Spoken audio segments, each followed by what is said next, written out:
Well, it's time for baseball at Regency Furniture Stadium from Waldorf, Maryland, where the Southern Maryland Blue Crabs look to get back on the right track after being swept in yesterday's doubleheader against the Gastonia Honey Hunters. Southern Maryland will send Eddie Butler to the mound tonight, or this afternoon. Eddie Butler comes in with a 4-2 record on the year, an ERA a shade below 5. The former big leaguer, in his last time out, went 7 innings, allowing 4 earned runs and 8 hits. Let's run you through the lineup now, starting with the Gastonia Honey Hunters. It's time for baseball as Herlis Rodriguez will lead things off. The center fielder batting second. It's the shortstop, Jack Reinheimer. Batting third, Joseph Rosa. He's at second base. The designated hitter, Luis Roman, is batting cleanup. Batting fifth, the third baseman, Raider Escanio. Batting sixth is the left fielder, Reese Hampton. The seventh hitter is the right fielder, Jake Skoll. Batting eighth, Emmanuel Tapia. Stuart Levy closes out the lineup. He is doing the catching. Let's bring you around the Blue Crabs' defensive alignment. From left to right in the outfield, Jared Walker in left.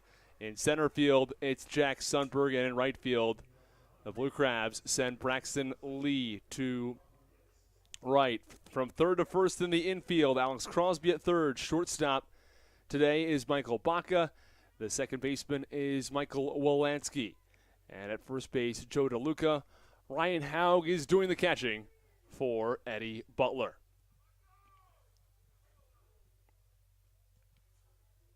Well, Hurley Rodriguez digs in from the left side. First pitch from Eddie Butler. Foul tip off the bat of Hurley Rodriguez, and the count is no balls and 1 strike. Well, glad everybody can join us. We're happy to be back on the YouTube today. I know we had a bit of an issue yesterday for Game 2 of the doubleheader, making sure we were on the YouTube. We were on Facebook yesterday. Unfortunately, the YouTube did not work with our broadcasting company yesterday. The 0-1 pitch is a called strike at the knees, and the count 0-2. No balls, 2 strikes, with nobody out, as Rodriguez digs back in. 0-2 pitch from Butler. That's away, and the count 1-2. Eddie Butler throw 93 to 95 as a starter. At one point in his career, he touched 100. That was in a relief appearance. When you're a starting pitcher, you got to, as the 0-2 pitch is tap foul first base, you got to make sure you save some energy for later in the ball game.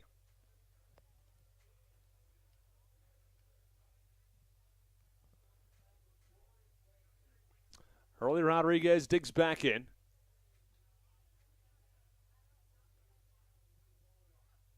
Eddie Butler out of the windup. Over the head, the pitch. Ground ball, first base side. It's fielded by Joe DeLuca between the legs, and he will step on first in time to beat Hurley Rodriguez to the bag. There's one away. I can run you through as part of Eddie Butler's career, where he made each stop. Made his Major League Baseball debut in 2014 with the Colorado Rockies. Was with the Rockies organization through 2016. In 2017, he joined the Chicago Cubs organization, was their 5th starter behind ace after ace after ace. As the first pitch is popped up foul behind home plate.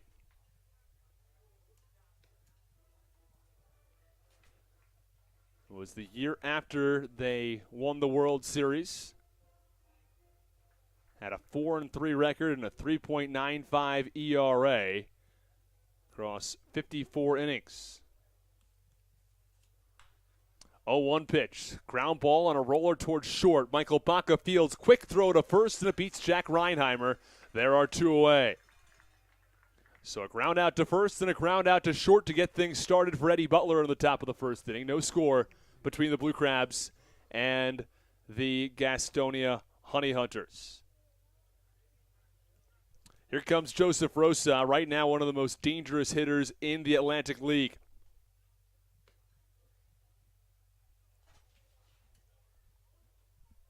Rosa, a switch hitter, batting from the left side against the right-handed pitcher, Eddie Butler.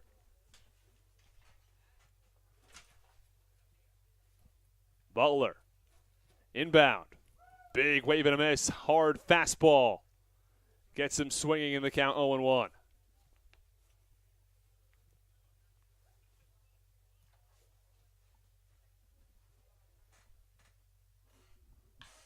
Oh, 1 pitch. Line drive into right field. A base hit. Unsurprisingly, it's Joseph Rosa who picks up the first hit of the day for the Honey Hunters. He remains red hot at the plate, was 3 for 4 yesterday in Game 1. And here comes Luis Roman. The only time he was out actually in that 3-0 win was after he thought he had doubled down the left field line. Originally it was called a double. But the umpires reversed their call, called it a foul ball, and the next pitch he struck out. Was very, very nearly 4 for 4. First pitch. A little bit low and away, and the count 1 ball and no strikes in the lefty Roman. Roman will be followed by Raider Ascanio, who was the cleanup hitter in Game 1 yesterday. Butler the pitch. Ground ball. First base side, fielded by Joe DeLuca as he waits for the ball to come to him before stepping on the bag just 5 feet to his left. Well, that'll end the top of the first inning. No score between the Honey Hunters and the Blue Crabs. When we come back, Southern Maryland comes to bat. Stick with us on the Hometown Real Estate Broadcast Network.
Bottom of the first inning, the Blue Crabs and Honey Hunters are scoreless. The first pitch from John Anderson. The lefty is low, and the count 1 ball and no strikes. John Anderson, the starter for Gastonia today, has played an affiliated ball, but it's been a little while. The 1-0 pitch, line drive toward left. The left fielder for the Gastonia Honey Hunters, Reese Hampton, takes a couple steps to left center and makes the catch for the first out. One away as Michael Wolanski comes to the plate. Well, back to John Anderson for a moment here. He is making his 12th start of the season. Has pitched 60 2/3 innings thus far. First pitch called strike in the count 0-1. 3.26 ERA, a 5-4 record, a whip of 1.25. Struggled a little bit in the month of May and June. First pitch, 1-0, line drive into center field, a base hit. As Michael Wolanski is aboard to get things going in the first.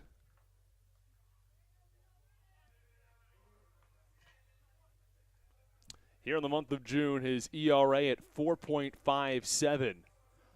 His last appearance only allowed 1 earned run, but 5 unearned runs. Walked 4 and allowed 4 hits across 5 innings. Not someone who traditionally walks all that many batters. Has walked just 20 batters across 60 innings, which is an average of 1 walk every 3 innings, which is a pretty good number. First pitch called strike at the knees on Jared Walker in the count 0-1. Blue Crabs mustered just 3 hits in Game 2 of the doubleheader yesterday. Have a lot more information on the Honey Hunters and their magic number. A little later on today, we're also going to have our trivia question. Blue Crabs have just 8 games remaining in the first half. Unfortunately for the Blue Crabs, they will not be able to have the most wins in Atlantic League history. This one on the ground towards short, on a second for 1, back on a first, not in time.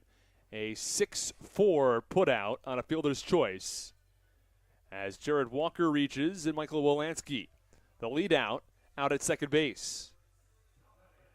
Brings David Harris, the righty, to the plate. Harris was held without a hit yesterday. Still has the best batting average among qualifiers for the Blue Crabs. You have to have the among qualifiers because the best average overall goes to Michael Wolanski, who's hitting north of 370 with the Blue Crabs.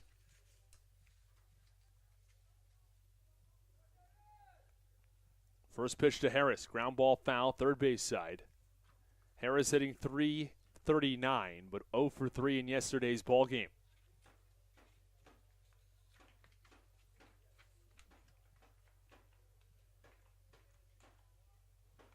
Wolanski playing in just his 19th game this season as he picked up a hit to get things going moments ago. 19th game with the Blue Crabs, that is. Pitch, up and in. 1 ball, 1 strike on David Harris. Runner on first base and 2 away in the bottom of the first inning.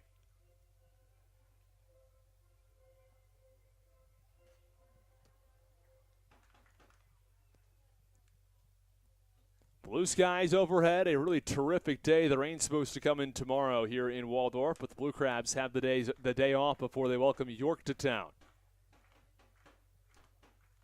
1-1 pitch on the ground toward third, but it's a foul ball.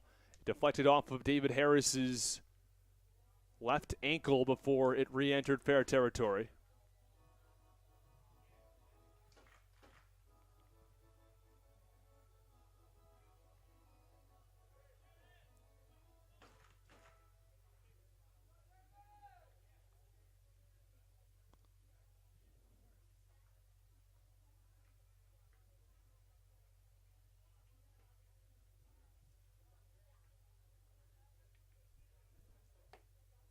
Anderson set at the belt.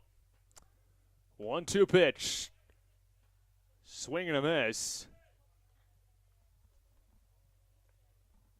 I beg your pardon, it fouled off as Harris is still alive. Either way, count 1-2 now.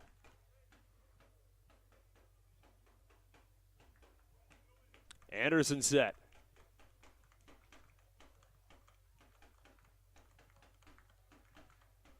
1-2 this time. Swing and a miss, strike 3. And that ends the bottom of the first inning. David Harris goes down on strikes. And the game remains scoreless as we go to the top of the second. Stick with us on the Hometown Real Estate Broadcast Network.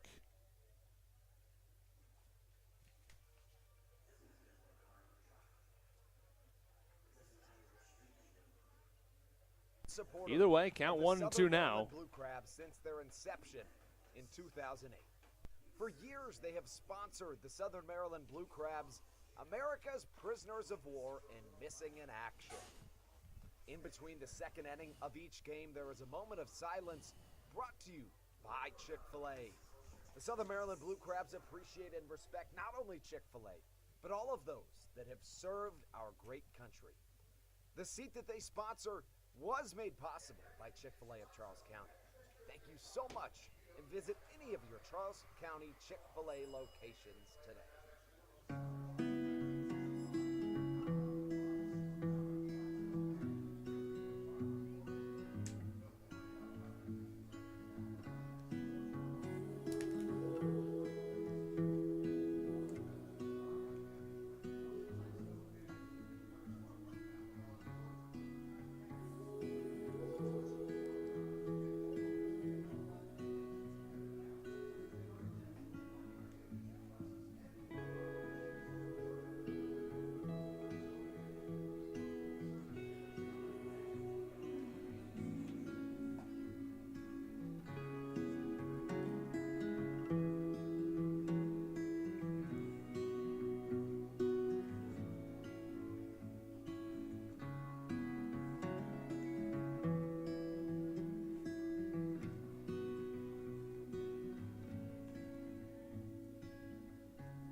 Well, first pitch is low and away for ball one, and the count 1 ball and no strikes.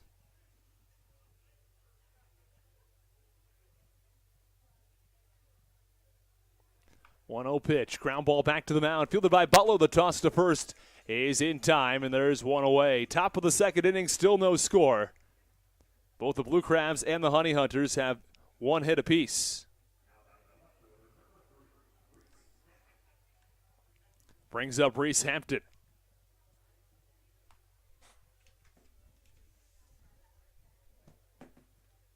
As always, please write your name and location in the YouTube chat, and we'll make sure to give you a shout-out on air on the Hometown Real Estate Broadcast Network. So happy to have that YouTube chat back up and running.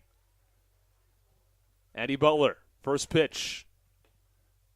Called strike, and the count 0-1.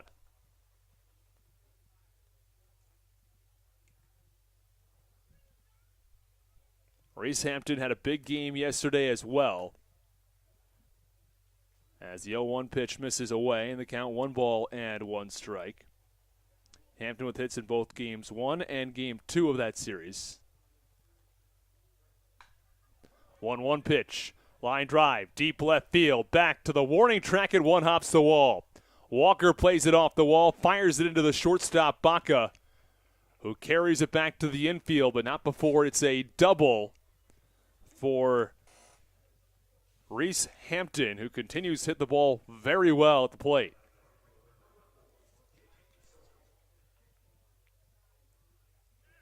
So after the ground out from Ascanio, Hampton lines one to left. There's one on and one out.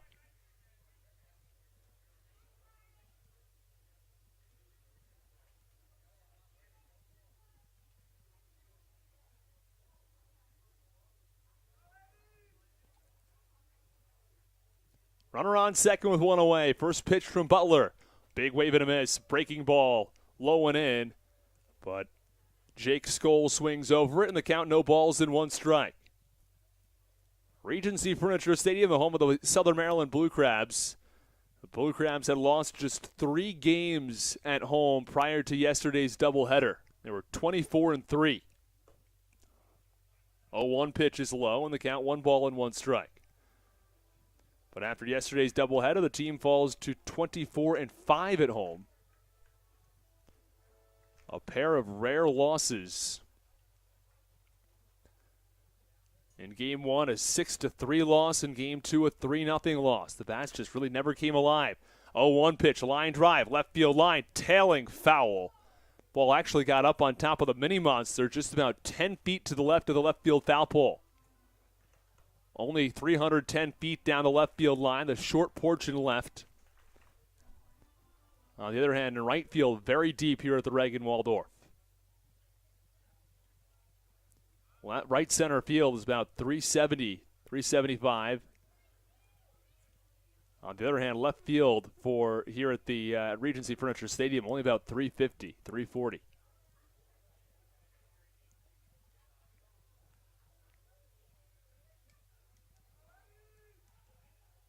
Butler set. Lucky to escape extra bases or even a home run by only about 10 feet moments ago. Just goes down as a foul ball. The 1-2 pitch, chop foul first base side, and the count remains 1-2. From second base, it's Reese Hampton. Jake Skoll at the plate. Emmanuel Tapia, who is the ice cream K-man of the day, is over at second base, or Tapia on deck, I should say.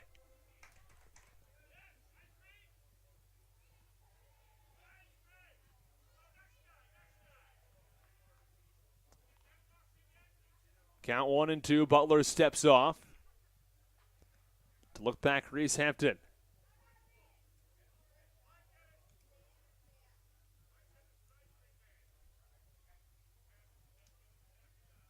One-two pitch.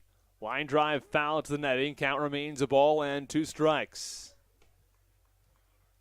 Ron Lord, the tie-dye guy, who's down on top of the dugout, almost started chanting ice cream, and I think we all got the ice cream guy a little bit mixed up. It's Emmanuel Tapia. He's on deck. So whichever section here at the Reagan Waldorf chants the loudest will be given a coupon to Landon's Ices and Creams over in La Plata. 1-2 pitch upstairs and outside. Count 2-2.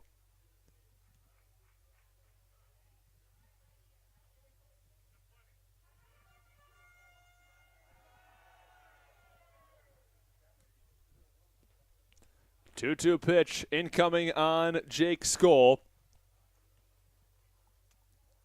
But first, Eddie Butler is going to take his time. Gets a sign from Ryan Haug. Top of the second, no score. Here's the 2-2. That's low and in. Count 3 balls and 2 strikes. Well, let's give you the update on the Gastonia Honey Hunters.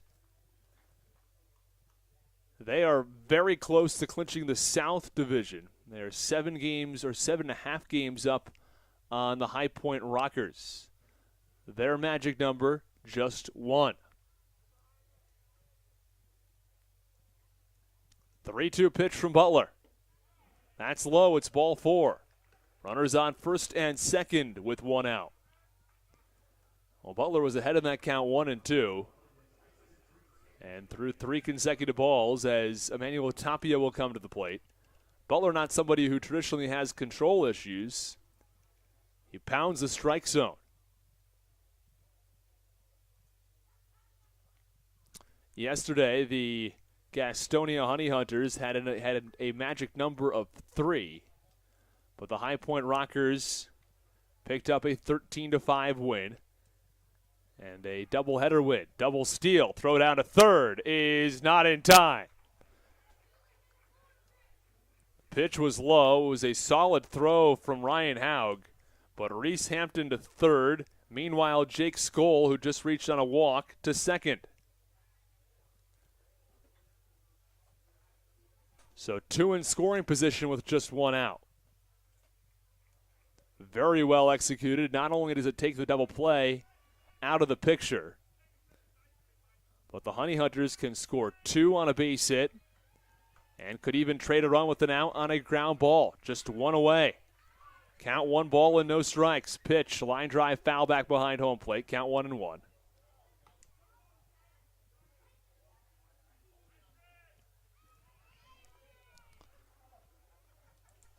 Had a great crowd on hand for yesterday's ball game. The Saturday night contest, which was a doubleheader. And as I mentioned, their magic number was 3 yesterday. After winning both games of the doubleheader, it's down to 1. So a win for Gastonia or a loss for High Point would be enough for them to clinch. 1-1 pitch. That's low. Count 2-1.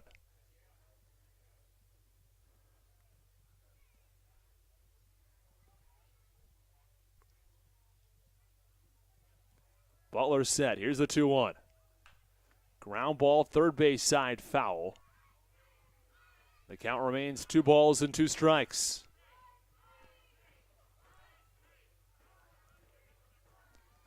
Yeah, these have been the 2 top teams in the Atlantic League all year. No question about that. The Atlantic League's been pretty top-loaded in each of the 2 divisions.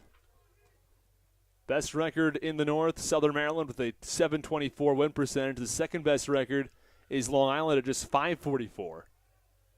In the South, best record Gastonia, .702 win percentage. Second best High Point at .569. 2-2 pitch. Line drive, shallow left. Walker has trouble with it, lost it in the sun. It goes by him all the way to the wall. Tapia into second base. It scores 2. It's 2-0 Honey Hunters. On a line drive to left field that Jared Walker had trouble picking up in the sun. It bounced right at his feet and went between his legs and all the way to the wall.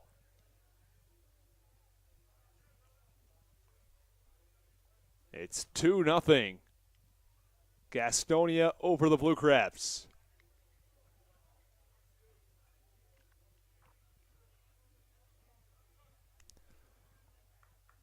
Runner on second with 1 out.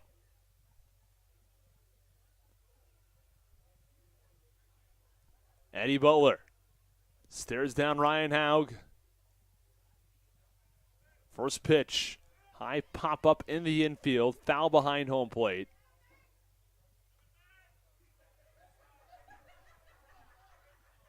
Runner on second with 1 away.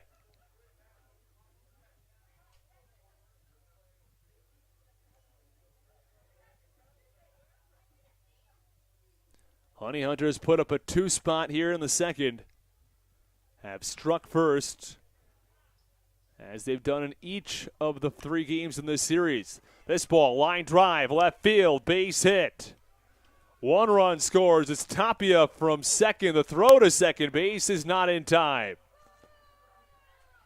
It's an RBI double from Stuart Levy, who drives in Emmanuel Tapia. It's a 3-0 lead for the Honey Hunters. They're not done yet either, with the runner on second base and still just 1 out. Back to the top of the order. That's who's done all the damage in the second. It's been the bottom of the order.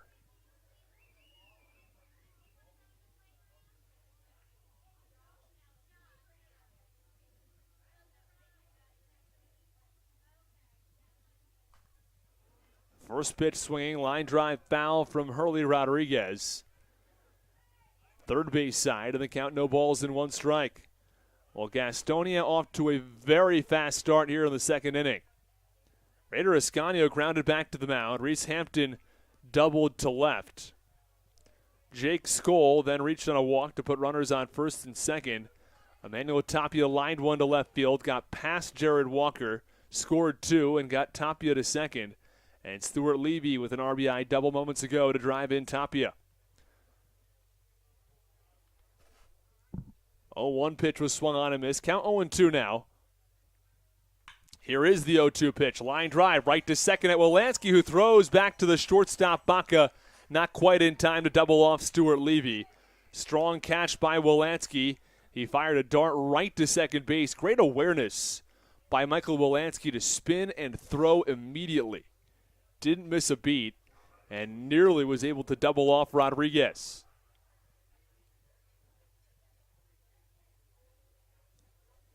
brings up Jack Reinheimer, the 7th batter to come to the plate for the Honey Hunters here in the 2nd inning. That line out ended a streak of 4 consecutive hits. First pitch fouled back to the netting, or 4 consecutive base runners reaching. One of them was a walk. All 3 were doubles. That ball went down as a double against, or a double from Emmanuel Tapia on the line drive to left. Got by Jared Walker. Right now, not indicated as an error on our scoreboard. 0-1 pitch, line back. Count 0-2. 2 away in the top of the 2nd inning. Gastonia has struck 3 times in the 2nd. That's all the scoring that's gone on so far.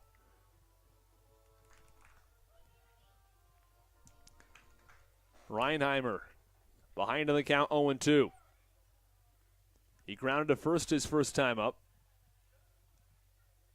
3 runs on 4 hits for the Honey Hunters here in the top of the 2nd inning.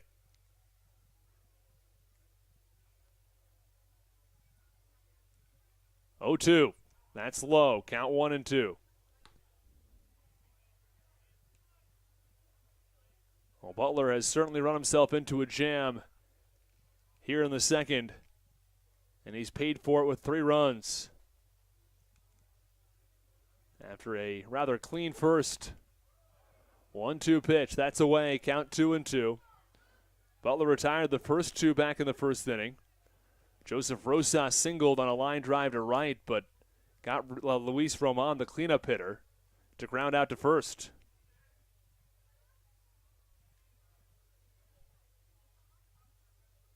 Two-two pitch, ground ball, back over to the first baseman, DeLuca. He's got a race to the bag, and he beats Reinheimer by just a step.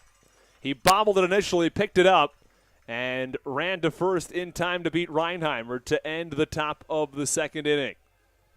But not before the Honey Hunters score 3 times and lead this one 3-0. You're listening to Blue Crabs Baseball on the Hometown Real Estate Broadcast Network.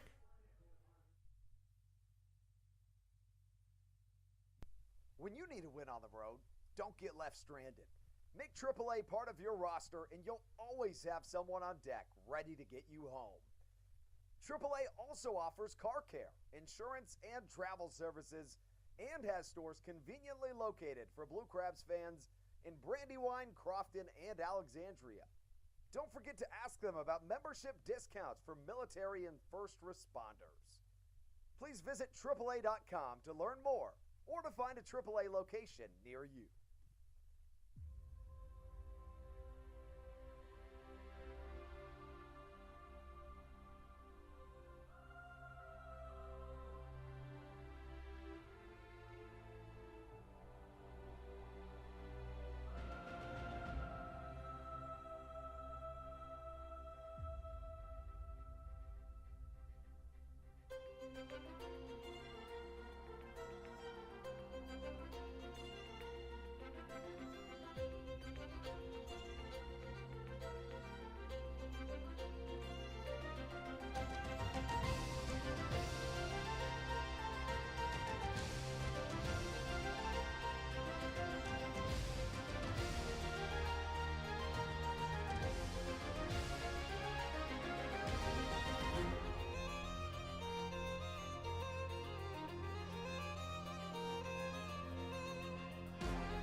First pitch came way up and in on Alex Crosby.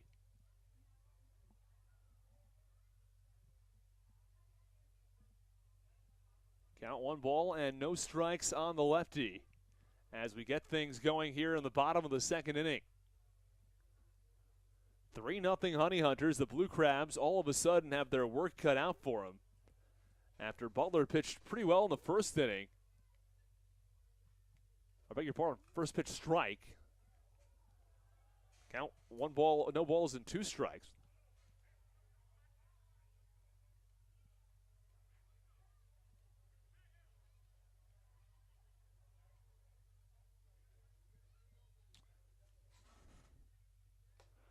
Oh, 2 pitch, swing and a miss, strike 3. And Crosby down on strikes. And there is 1 away.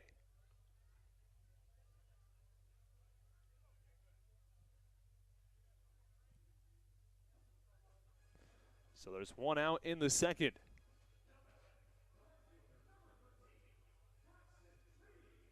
Brings up Braxton Lee, who was batting 6th for the Blue Crabs.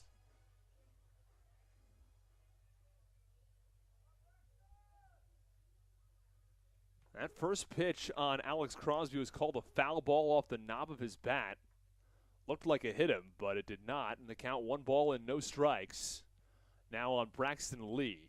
That's what the confusion was over. Had to watch that one back on replay to see exactly what had happened. Either way, there's 1 away in the bottom of the second. Blue Crabs trailing 3-0. 1-0 pitch. That's a called strike. Count 1 ball and 1 strike on Braxton Lee, who's hitting over 300 now at the plate.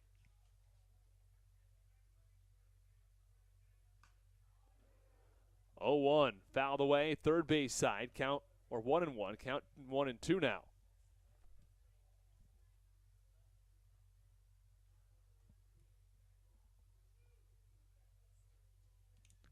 One ball and 2 strikes. Line drive. 1 hop over to short. Fielded by Reinheimer there. Throw to first. Picked at first nicely by Tapia in time for the second out. 2 up and 2 down in the second. Ball was hit toward the middle by Braxton Lee, but the shortstop Reinheimer was shaded up the middle a little bit. Fielded the ball on a hop and threw to first. And Tapia picked it well. And there are now 2 outs in the second. Joe DeLuca comes to the plate. In yesterday's ball game, Joe DeLuca was 2 for 5.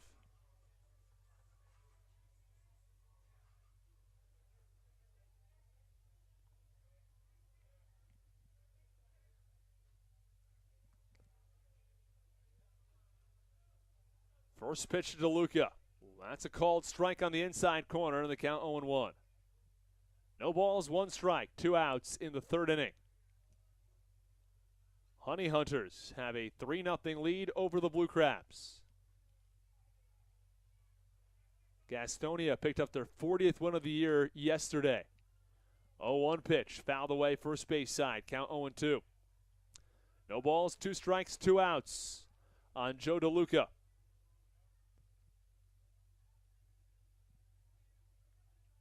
DeLuca takes a couple more practice swings, really working on his form there and his swing path.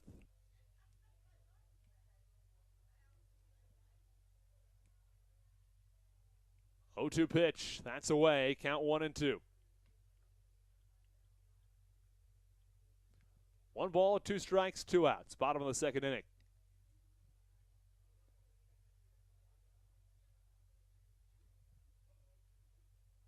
DeLuca takes a deep breath and steps back in from the right side. 3-0 Honey Hunters. Pitch, swinging a 2-hopper over towards second. Fielded on the backhand by Rosa. Strong throw to first is in time. Couple of strong defensive plays in the infield to save a couple of hits for the Honey Hunters. The Blue Crabs go down in order 1, 2, 3. We're finished with 2 innings of play from the Reg in Waldorf. It's 2-0. Honey Hunters over the Blue Crabs. Stick with us on the Hometown Real Estate Broadcast Network. This is Daryl Thompson, and you're listening to the Hometown Real Estate Broadcast Network. Whether it's Chris Paul, Cliff Paul, Aaron Rodgers, or even the son of a former Blue Crab, Patrick Mahomes, you've seen many athletes endorsing State Farm. That's because your State Farm agent has your back through good times and not so good times. That's why all the Blue Crabs, Darryl Thompson, and the whole team trust State Farm with their insurance needs. State Farm is the company people have trusted for over 99 years to help life go right. Call your local State Farm agent, Greg Conklin, today at 240-776-4289.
Eddie Butler returns to the mound for his third inning of work. The second inning was a tough one for Butler. Allowed 3 runs on 3 hits and walked 1. The first pitch to Joseph Rosa is inside, and the count 1 ball and no strikes. 3-0 Honey Hunters. All the scoring came back in the top of the second. 1-0 pitch. Oh, looked pretty close, but called the ball, and the count 2 balls and no strikes. Might have missed just off the inside corner. 2 balls, no strikes, no outs. Pitch. Line drive, hard hit, first base side foul. Joseph Rosa is swinging the bat incredibly well. Even when he doesn't pick up a base hit, it's hard hit contact on virtually every swing. Rosa has played as high as AAA Tacoma last season.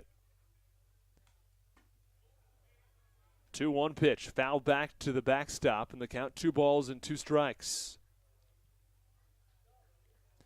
Rosa also spent time in Everett with the high A affiliate of the Seattle Mariners.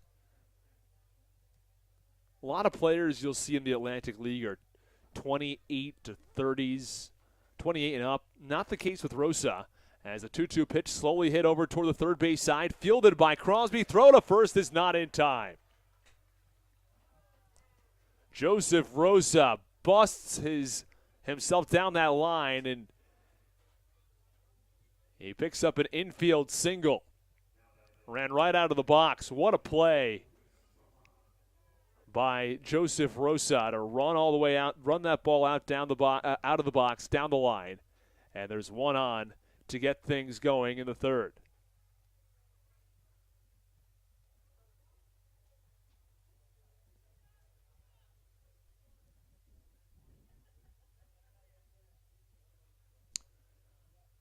Top of the third inning, 3-0 Honey Hunters over the Blue Crabs. Rosa off of first base with nobody out.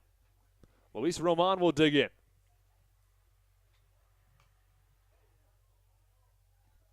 First pitch, strike, and the count 0-1.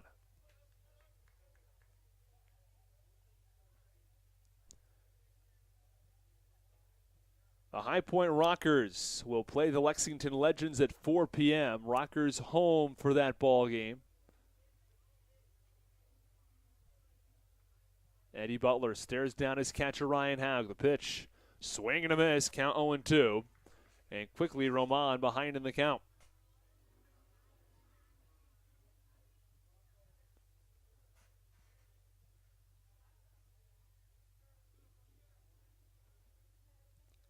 for Gastonia. 3 runs on 5 hits today. Joseph Rosa is 2 for 2.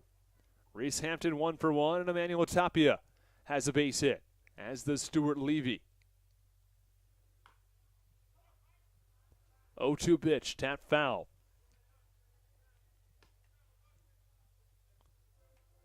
Luis Roman behind in the count, 0-2. Nobody out in the top of the third.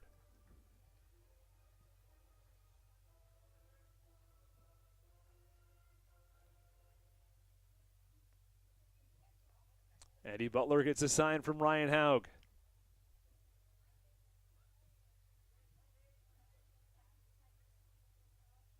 Rosa from first base in the top of the third.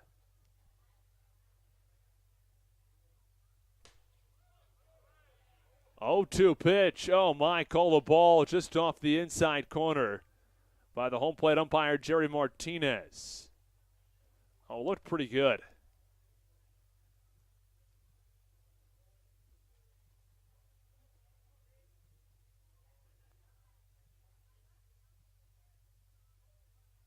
Pitch, swinging a ground ball toward the middle, fielded or past the reach of the second baseman Wolanski into center field.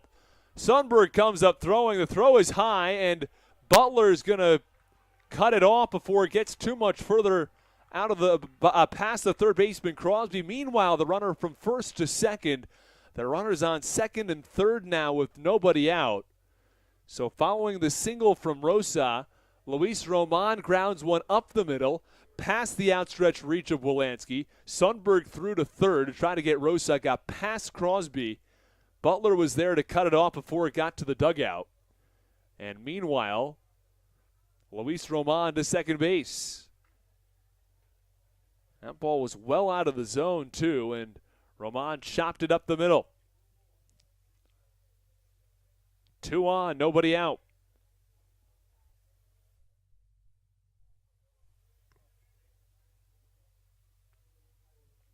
First pitch, ground ball, third base side, through for a base hit.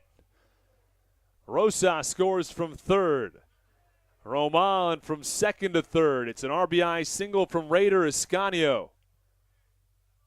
And it's a 4-0 lead for Gastonia.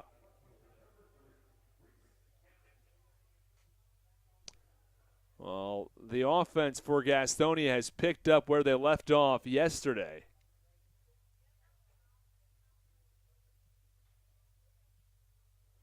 An RBI single for Escanio brings up Reese Hampton, who's one of the hottest bats in the Honey Hunters order. First pitch, swinging a high fly ball. Right field, it's right at the right fielder Lee. He comes up throwing. The throw to the plate is a little bit offline. Not quite in time to get Luis Roman from third. It's a sacrifice fly from Reese Hampton, and the Gastonia Honey Hunters have a 5-0 lead. It's the first out here in the third. Eddie Butler has surrendered 5 runs across the first 2 1/3.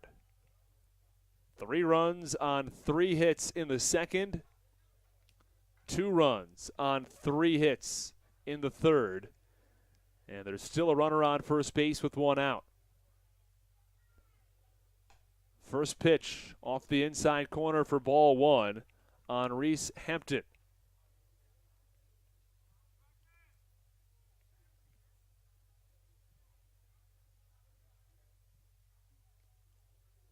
Butler set.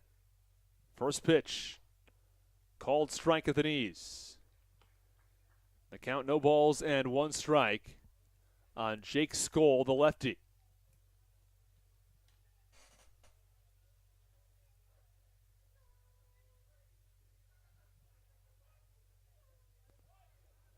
Oh, 1 pitch, foul ball. Runner was going on the pitch.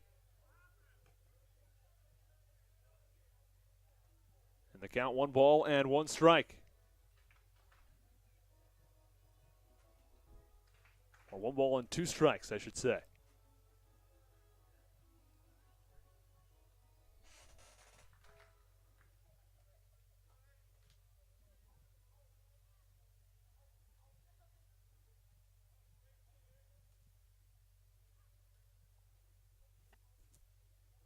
Butler fires the first to check on the runner. That's Raider Ascanio. But he scampers back to the bag. Count remains 1 ball and 2 strikes.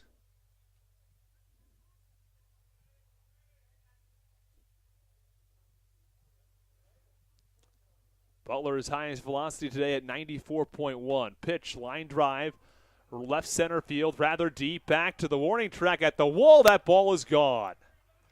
2-run home run from Jake Skoll. He goes the other way and hits it over the mini monster, over the Sports Clip sign. It was well hit off the bat. The left fielder for the Blue Crabs, Jared Walker, just kept going back and back and back and looked up, and it was out of here. 7-0 Gastonia, a 2-run home run from Jake Skoll. And all of a sudden, the Blue Crabs bullpen gets a little more active as Butler has surrendered 7 runs on 8 hits across just 2 1/3.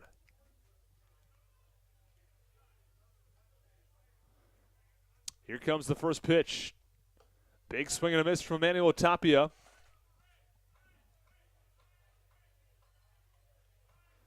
Blue Crabs winners of the Atlantic League North Division in the first half, but at a real risk of being swept here by the Atlantic League South champions in all likelihood, as the 0-1 pitch. Big wave and a miss, and the count 0-2. Magic number just 1 for the Honey Hunters. 0-2 pitch, fouled back, and the count remains no balls and 2 strikes.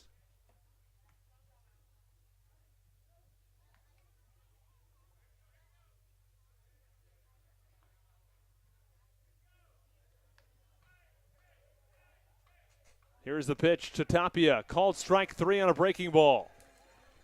There are 2 away.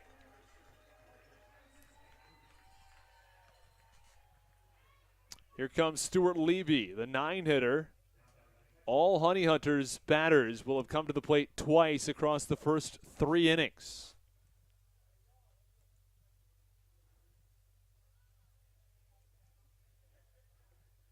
Honey Hunters batters have reached base 9 out of 17 times to start today's ball game. First pitch is away for ball 1. That includes 8 hits and a walk.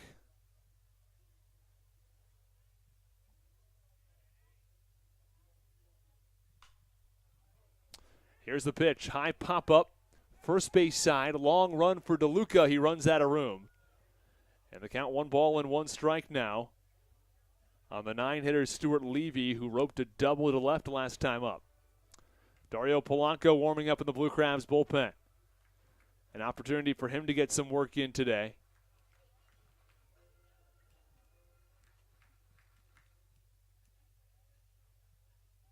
It's Mitch Lamson, who's thrown on the catcher's gear, wearing number 50, and will be doing the bullpen catching for Dario Polanco. 1-1 pitch, that's inside. Count 2 balls and 1 strike. Normally, the Blue Crabs will go with whoever isn't catching. Whichever catcher is not doing the catching that day will do the bullpen catching. But Joe DeLuca, who is the Blue Crabs' other catcher, is at first base today. 2-1 pitch, check swing. They motion down to first. And the first base umpire, John Grasso, said he held up. Count 3 balls and 1 strike on a pitch that was low. And when it's not DeLuca or Haug, usually Eddie Butler does the catching, but he's on the mound. So they turn to Mitch Lamson on a pitch on the outside corner. It's a called strike. Stuart Levy tossed his bat. He was walking to first base. He can't believe the call from Jerry Martinez. Looked a little bit outside, but you could hear him say, "What?" He was stunned.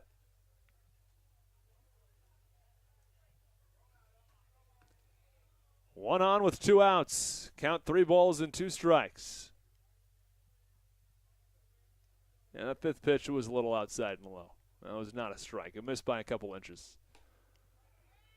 And that pitch, similar spot, but it's called ball 4. Stuart Levy not happy that he had to wait the extra pitch to get the free pass.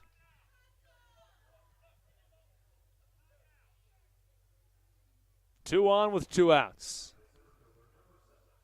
Or 1 on with 2 outs, I should say. Skoll cleared the bases with his 2-run home run.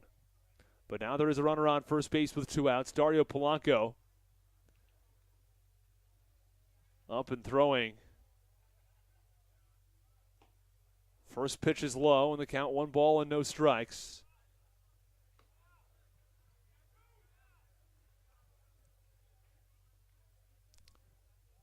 Across 2 2/3 innings, Butler has allowed 8 hits and 2 walks. Meanwhile, John Anderson for Gastonia, 2 innings, allowing just 1 hit. The Blue Crabs bats have been quiet again today through just 2 innings. 1-0 pitch, called strike, and the count 1 ball and 1 strike.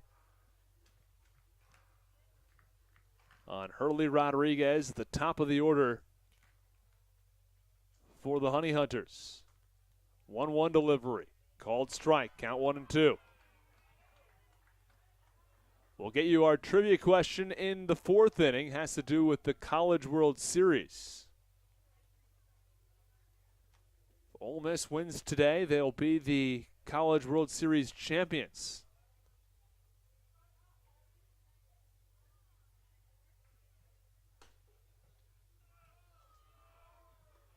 One-two pitch, a little bit low and in, count 2 and 2. 2 balls, 2 strikes, 2 outs. Butler, the pitch. Line drive, right field, past the outstretched reach of Wolanski. It's a base hit into right. Meanwhile, Stuart Levy from first to second.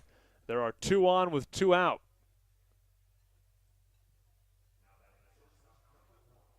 Have to wonder how much longer that leash is going to be on Eddie Butler, who has allowed 9 hits as Dario Polanco has been warming for a while.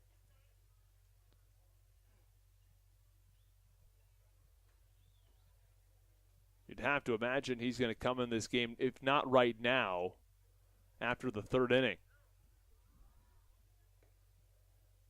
Pitch is low and away for ball 1 on Jack Reinheimer as Gastonia is batted around here in the 3rd.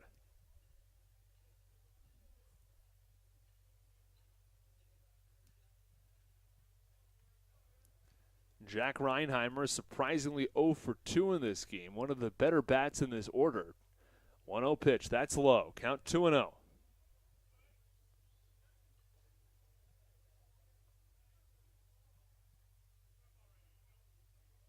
Two balls and no strikes on Reinheimer. Butler set.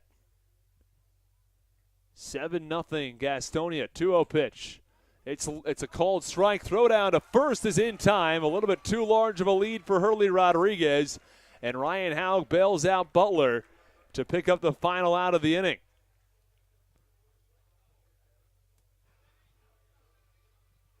Well, that ends the top of the 3rd, but not before the Honey Hunters strike 4 times and pick up 5 hits in the inning. Blue Crabs have their bats. Well, Blue Crabs bats need to catch fire across the rest of this ball game. Stick with us on the Hometown Real Estate Broadcast Network.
This is Matt Latos, and you're listening to the Hometown Real Estate Broadcast Network. Well, the Blue Crabs trail 7-0. We're just in the third inning. As Haug comes to the plate, first pitch is upstairs and outside. Count 1 ball and no strikes. Ryan Haug, the righty, will be followed by Michael Baca and Jack Sundberg. 8, 9, and 1 to the plate. 1-0 pitch. Away, count 2 balls and no strikes. Now, Blue Crabs are going to need to get the bats going. There's no question about that. The Blue Crabs scored just 3 runs across 2 7-inning ball games yesterday. Had a total of 3 hits in yesterday's game. 2-0 pitch. Popped up foul behind home plate to the roof of the concourse. And the count 2-1.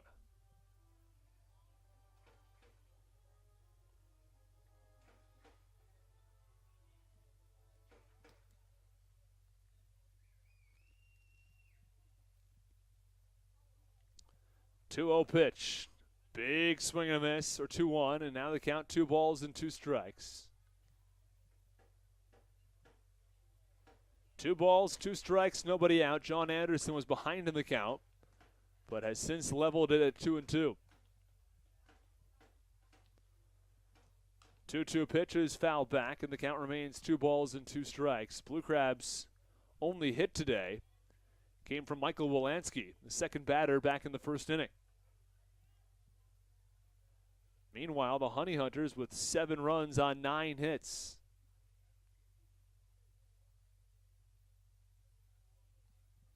Two-two, low in the dirt, count 3-2.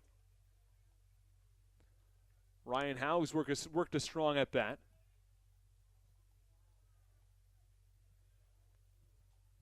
Well, if the Gastonia Honey Hunters can hold on and win today's ball game, they would clinch the Atlantic League South Division. If they do not, and High Point loses, they'd also clinch. Pitch, swinging a high fly ball, deep left field, back to the warning track in front of the wall. It's the left fielder Reese Hampton who's there in front of the Sports Clip sign to make the catch for the first out. That ball was very well hit from Ryan Haug, nearly left the ballpark. Either way, 1 away in the bottom of the third. Awfully unlucky that the left fielder Hampton was right there. That ball's down the line, it's out of here. If that ball's a little further to left center, it's extra bases, but instead, merely a fly out to Reese Hampton. First pitch, called strike. But that's baseball for you. Hit the ball well, and sometimes right at a fielder. 0-1 pitch. That's low and away. Count 1-1. Baca hitting 223. At one point, he was hitting as high as 245. Over the course of the entire year, last year hit 260. 0-1 pitch. Check swing held up in the count. 2 balls and a strike. 2 balls, 1 strike. 1 out in the bottom of the third. 2-1 pitch. That's away. Count 3-1.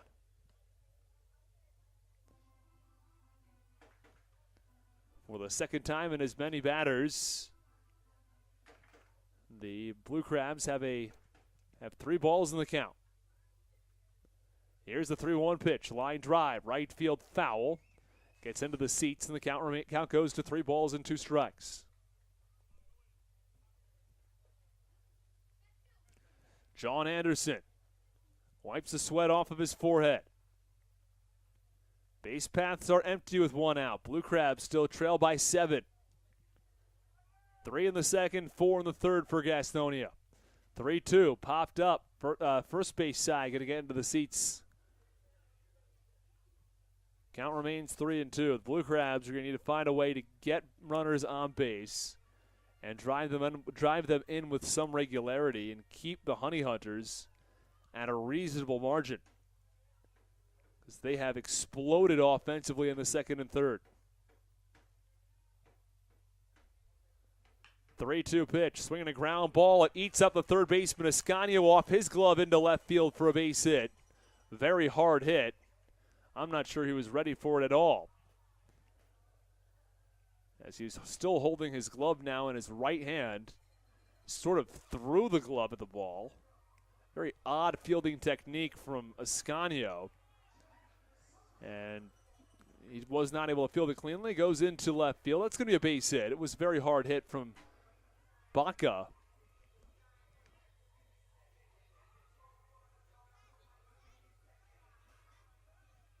So 1 on and 1 out for the Blue Crabs. The Blue Crabs can get a bit of a rally going. You start to show some signs of life offensively. First pitch is away. Also work up the pitch count on John Anderson. He's thrown just 37 pitches across 2 1/3.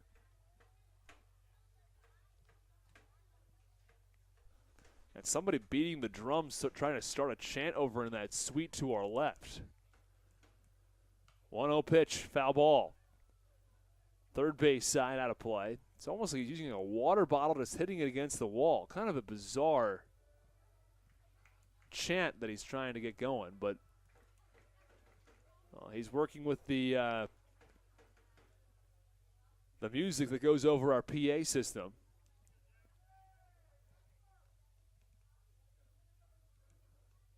Pitch, that one's low in the dirt. The count, 2 balls and a strike on Jack Sundberg.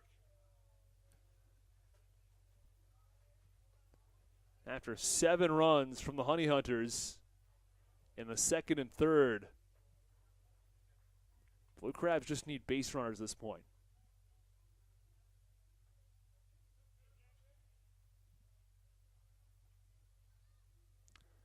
Two-one pitch, fouled off, third base side, and the count 2-2.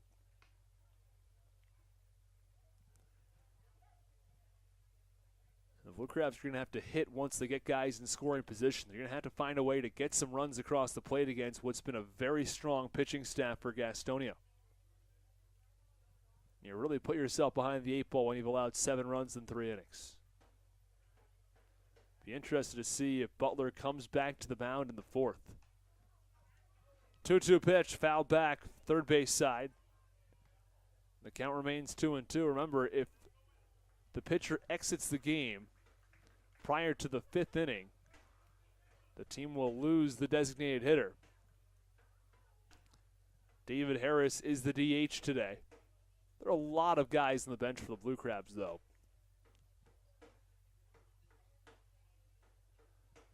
Count 2 balls and 2 strikes.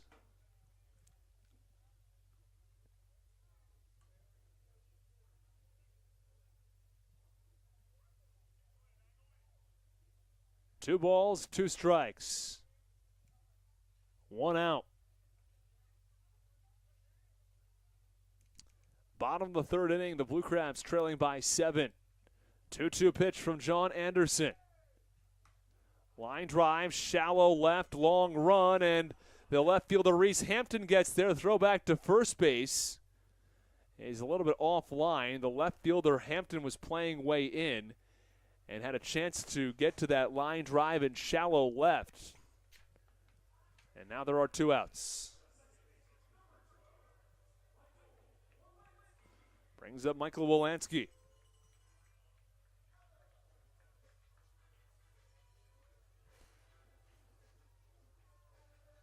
Two outs with a runner on first base.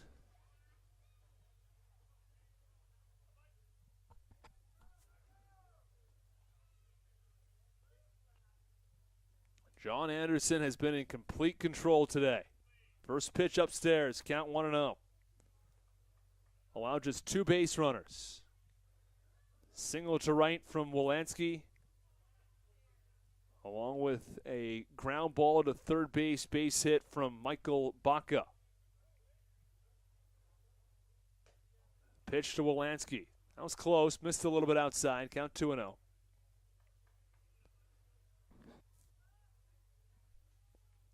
Both of the first 2 pitches were awfully close from Anderson.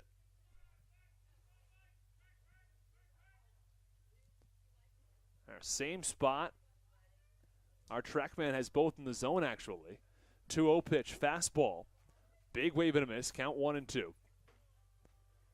Those 3 pitches, according to our TrackMan, cross the plate at the exact same spot.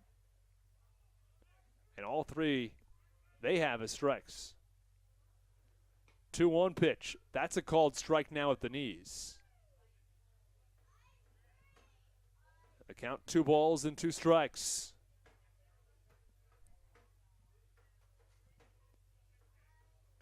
Two balls, 2 strikes, 2 outs. Runner on first base for the Blue Crabs as Southern Maryland trails by 7.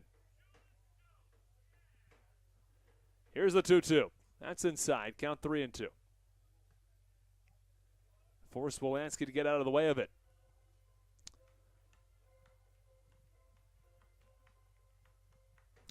Now, funny enough, there have been 3 pitches that Michael Wolanski has not swung at. 2 of them have been called balls. According to our TrackMan, both have been in the strike zone. 1 has been called a strike. That one was out of the strike zone. 3-2 pitch, wave and a miss, strike 3. Wolanski goes down on a high fastball, a little bit up and out of the zone. And the Blue Crabs strand 1. They have 1 hit in the 3rd, but they trail by 7. The Honey Hunters are all over the Blue Crabs. Stick with us as we go to the top of the 4th inning. You're listening to Blue Crabs Baseball on the Hometown Real Estate Broadcast Network.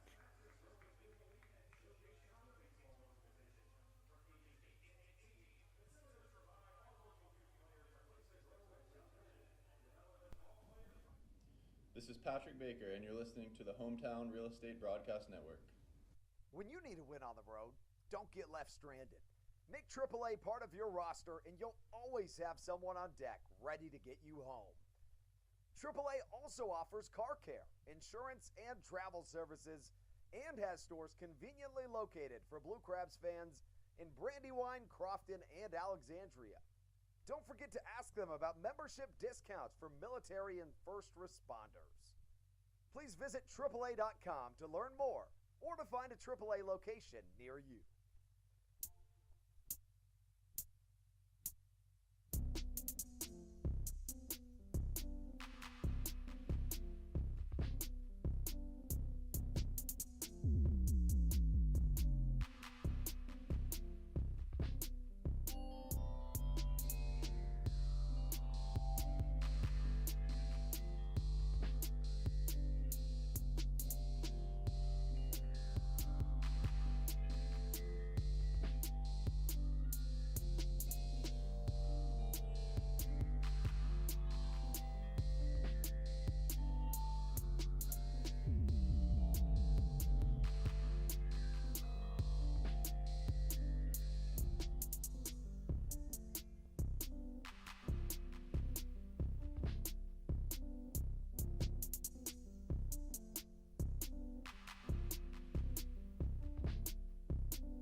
This is Dalton Geeky, and you're listening to Hometown Real Estate Broadcast Network.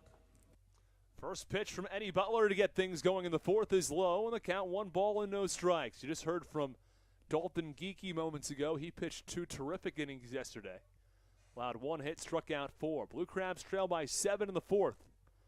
1-0 pitch, tap foul, third base side. And the count 1 ball and 1 strike on Jack Reinheimer.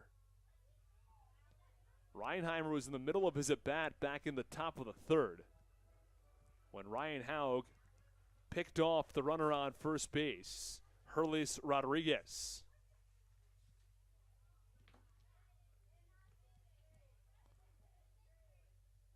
1-1 pitch, a little bit low out of the zone. Count 2 balls and 1 strike. Well, I said back in the 3rd they'd bat it around. Get to that in a moment. 2-1 pitches away. Count 3-1. When Jack Reinheimer had come to the plate because he was the 9th player who had come to bat, but I guess technically they've no longer batted around in the 3rd. As there are only 8 players who recorded outs. 3-1 pitch. That's fouled away first base side. Count 3-2. And there are people who fight over the definition of batted around as well.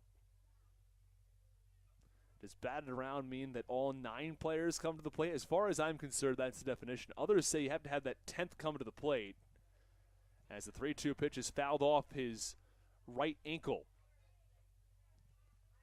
And Reinheimer hobbling a little bit as he steps out of the box. He's going to get a minute to readjust.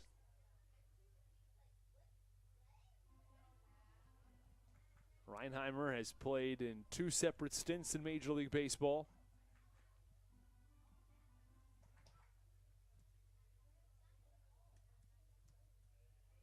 He digs back in from the right side.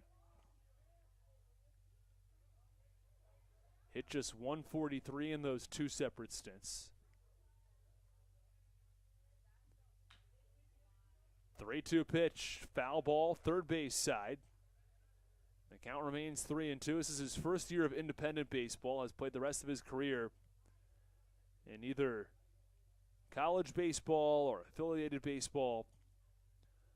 Was in AAA last year with Seattle and AAA in 2019 with Baltimore. 3-2 pitch, high pop-up in the infield. It's the second baseman, Wolanski, who drifts over between first and second base and makes the catch for the first out.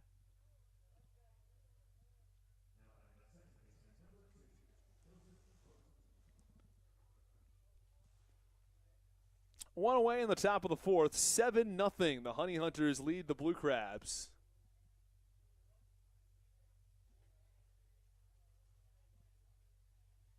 As Joseph Rosa comes to the plate. Rosa bats from the left side. 2 for 2 today. Beat out a ground ball back in the third, and he singled to right back in the first. As the first pitch, a big wave and a miss from Rosa, and the count 0-1. Well, Joseph Rosa is probably playing the best baseball of his career. 0-1 pitch, high fly ball, shallow right field, long run for Lee, and he's going to run out of room as it finds the aisle, that last section down the first base line. The count now, no balls and 2 strikes on Rosa.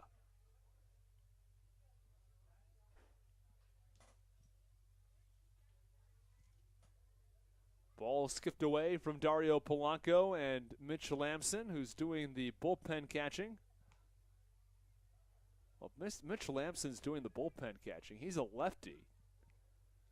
Have to have a righty, have to have a lefty catcher's mitt. As the 0-2 pitch is upstairs, count 1-2. I'm not sure the last time I've seen a lefty catcher's mitt. It does not appear that Lamson's doing the bullpen catching anymore. Cannot see the number on the back of the player's jersey.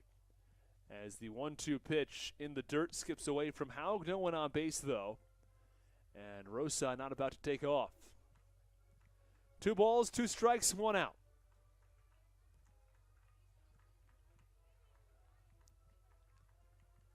Eddie Butler steps back onto the rubber.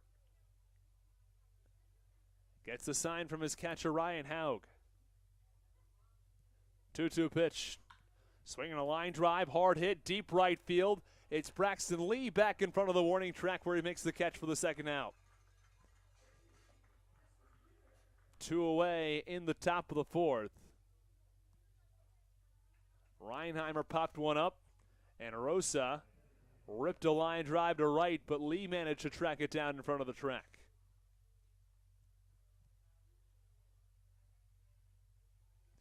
Butler seems to have settled down a little bit here in the fourth. But he's not out of the woods yet. The cleanup hitter, Raider Escanio. First pitch swinging, high pop-up, shortstop. It's Michael Baca, a couple feet out of the outfield grass where he makes the catch for the final out. A 1-2-3 inning from Eddie Butler in the top of the fourth. The Honey Hunters still lead this one 7-0. Blue Crabs will have their work cut out for them when we come back on the Hometown Real Estate Broadcast Network.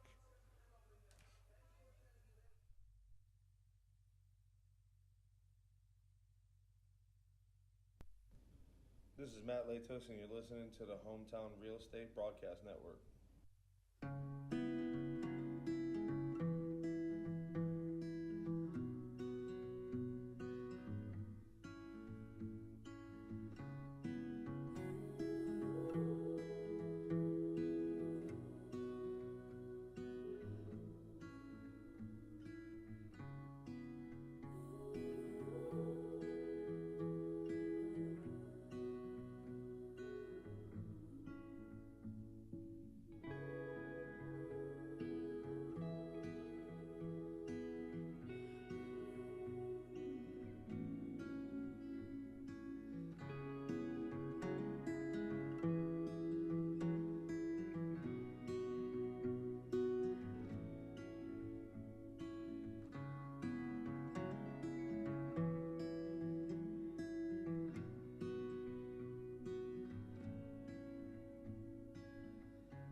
This is Patrick Baker, and you're listening to the Hometown Real Estate Broadcast Network.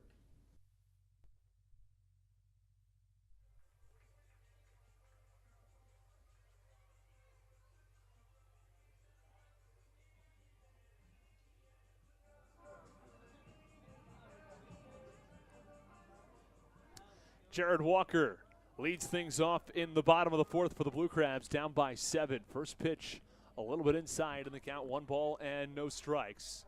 Oh, was that called a strike? No, it was called a ball. Our scoreboard initially put up a strike call. Has been corrected to ball 1. 1-0 pitch.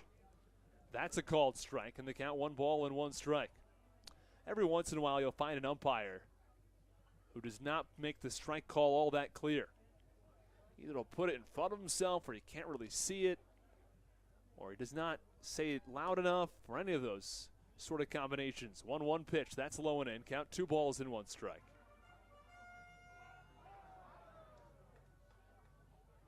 Count 2-1 on Jared Walker. Honey Hunters with 3 in the second and 4 in the third. That's all the scoring we've had thus far. 2-1 pitch, that's away.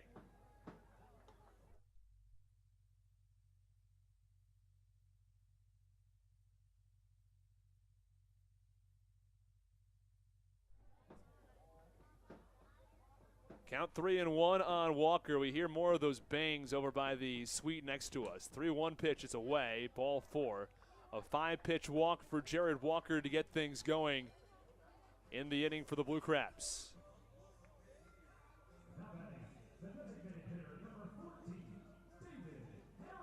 And here comes David Harris as he steps in from the right side. Draws in that righty batter's box. Because Eddie Butler stayed in the game for the 4th inning, I'd imagine he'll be back out for the 5th. That would allow David Harris to stay in the game as the designated hitter. First pitch is close, but a little bit up and away for ball 1. Count 1 ball and no strikes. It was in the strike zone. 1-0 pitch. Swinging a high fly ball, deep left field, back to the warning track at the wall. Leaping Reese Hampton came down with it. Oh, what a catch by Reese Hampton up against the mini monster wall, robbing extra bases from David Harris. Oh, a key moment there for Reese Hampton in the bottom of the 4th inning. Honey Hunters ahead 7-0, but that really could have sparked a rally for the Blue Crabs. Put 2 on with nobody out, and 2 in scoring position at that, and give the Blue Crabs a real opportunity to get the offense going. Instead, Reese Hampton has robbed extra bases from David Harris. Runner on first base and 2 outs.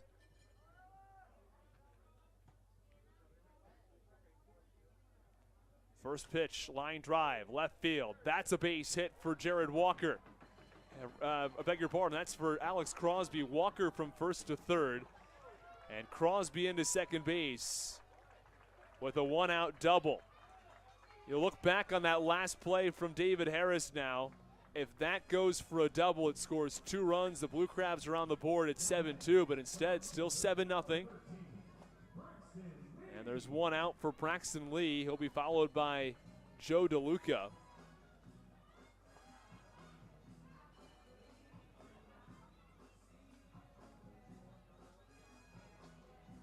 Braxton Lee steps in from the left side.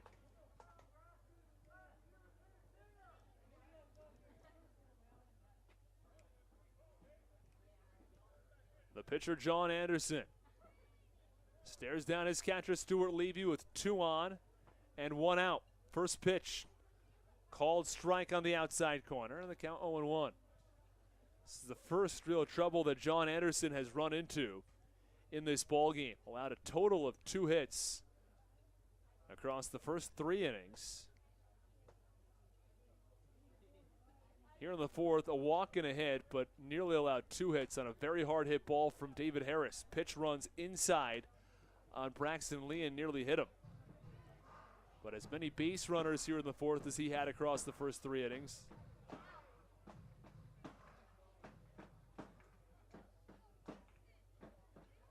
Walker from third, Crosby from second in the bottom of the fourth. Braxton Lee, who played with the Marlins back in 2019. Pitch, line drive, left field. This ball tailing quickly. It's going to get down and all the way to the wall. Reese Hampton plays it in quickly, but not before Crosby and Walker score. It's a 2 RBI double from Braxton Lee. The Blue Crabs on the board here in the fourth. Brings up Joe DeLuca. Blue Crabs not done yet.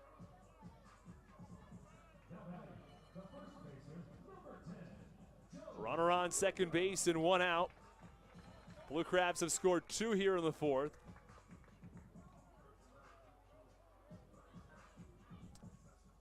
And all 4 batters have really hit the ball pretty hard. Both of the lefties, Alex Crosby and Braxton Lee, went the other way to left. David Harris roped one to left, but a terrific catch from Reese Hampton. First pitch up and away for ball 1 on Ryan Haug. Haug will be followed by Baca as the Blue Crabs try to spark some offense here in the fourth. Gastonia has a magic number of 1 to clinch the South Division. We'll get into that in just one moment, along with our trivia question today. DeLuca pops one up, first base side. Manuel Tapia trots over, but realizes he doesn't have a play. And the count, 1 ball and 1 strike on Haug. Gastonia has a 7.5 game lead in the ALPB South Division over the High Point Rockers. Rockers will start their game at 4 p.m. A win for Gastonia or a loss for the Rockers would clinch the division.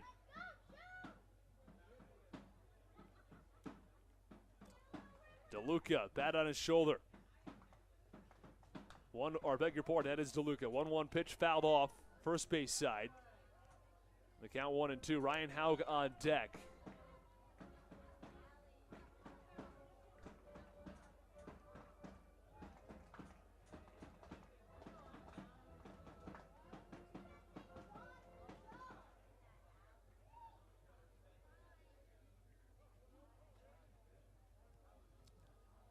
Count remains 1 ball and 2 strikes on Joe DeLuca.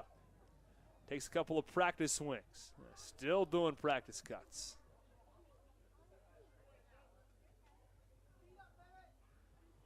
One-two pitch. That's inside. Count 2-2.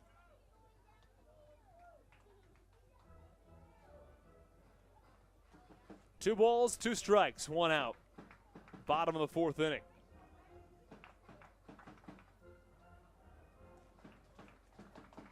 Ole Miss is 1 win away from winning the College World Series. They take on Oklahoma. That game in progress. Our trivia question today, how many College World Series wins does Ole Miss have? 2-2 pitch, fouled back. Count remains 2 balls and 2 strikes. Ole Miss in the College World Series today. How many College World Series victories does Ole Miss have? We'll answer that in the bottom of the 5th. Bring you a new trivia question in the top of the 6th. We have 2 today. Both are College World Series related. Runner on second base with 1 out. The Blue Crabs trail 7-2, trying to get themselves back in the game here in the 4th. They've scored 2 runs on 2 hits so far. 2-1 pitch. Check swing. It's low in the dirt. They motion down to first. And the first base umpire, John Grasso, says nope, he didn't go around. And the count now full at 3-2. Well, John Anderson's pitch count rising significantly here in the 4th. Up to 65 pitches. He's thrown 22 here in the inning. Got a cowbell to the suite to our left. We've got somebody beating a water bottle. I mean, it's a little much, but 3-2 pitch. That's upstairs. It's ball 4. And 2 on for the Blue Crabs with 1 out in the 4th.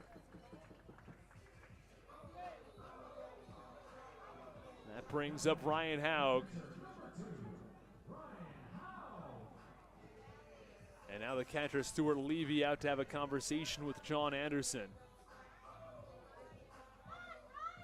It's a critical point for the Blue Crabs for a couple of reasons. First of all, the Blue Crabs probably aren't going to get another chance to put up a really big inning off of a reliever because they'll switch the reliever. They're not going to take John Anderson out of the game anytime soon because of the designated hitter double hook rule. Fifth inning, the Blue Crabs could also probably put up a pretty big inning, but teams are very reluctant to take out their pitchers prior to 5 innings because of the double hook designated hitter rule. And John Anderson has run himself into trouble, allowed 2 hits. He's also walked 2.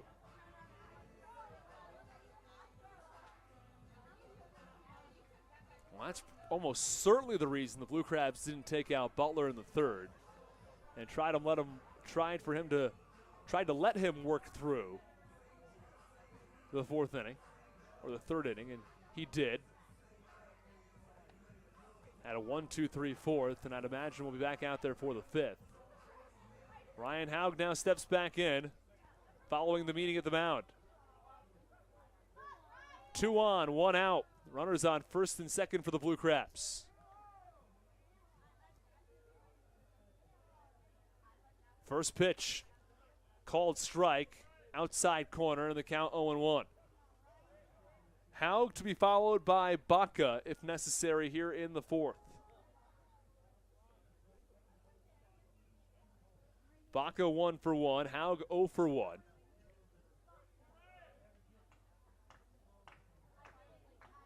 Josh Anderson the pitch, slow, count 1-1.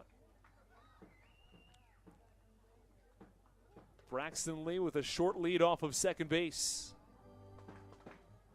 Joe DeLuca stands on first.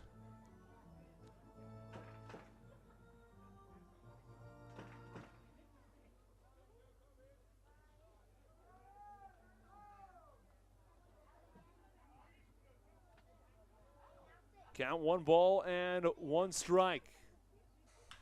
Pitch, line drive, shallow left field. The left fielder coming in and making a strong catch. Hampton fires it to second, but diving back in safely, Braxton Lee.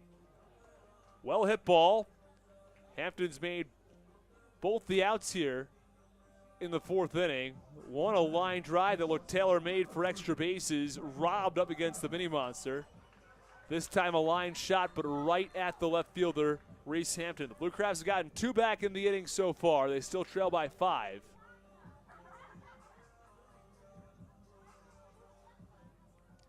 Michael Baca digs in. I wouldn't be stunned to see a double steal here. Try to put 2 in scoring position with 2 outs.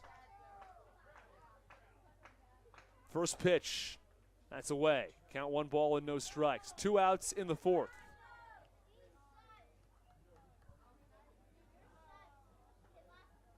Reese Hampton is not only swinging the bat very well recently, he's hitting the ball extremely well. Or he's fielding the ball extremely well, I should say. 1-0 pitch. That's off the outside corner. Count 2-0.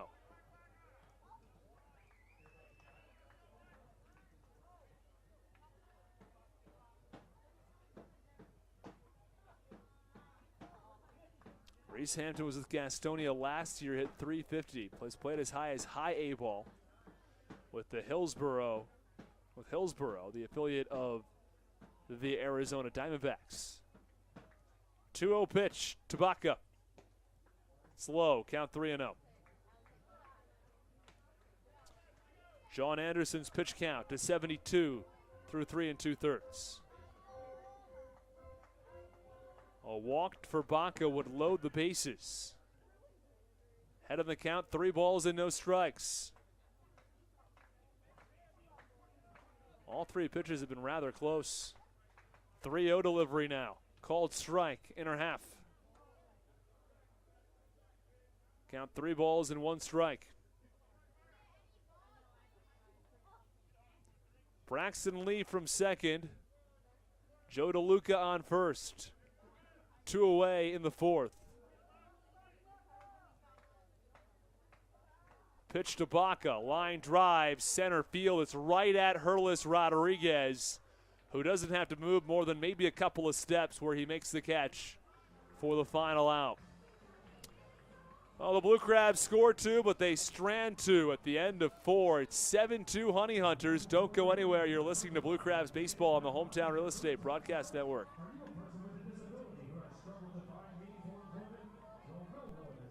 All Pawn is Southern Maryland's premier pawn shop and is the official pawn shop of the Southern Maryland Blue Crabs. Stop by and say hello today. They've been a part of the Southern Maryland community for 18 years.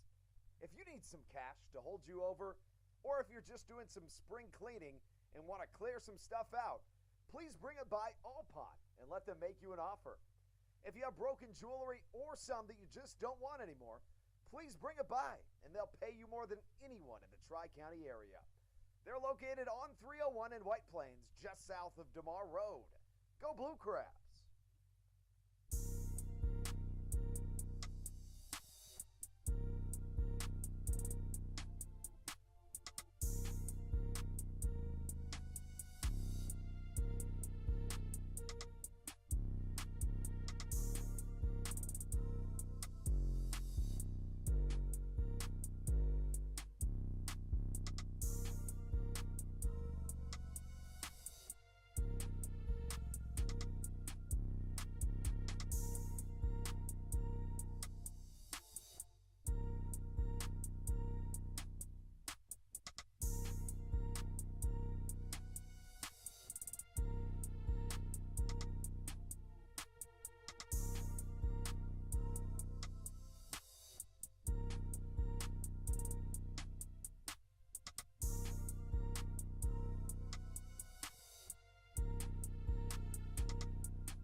First pitch fouled off third base side in the top of the 5th inning, 7-2 Honey Hunters.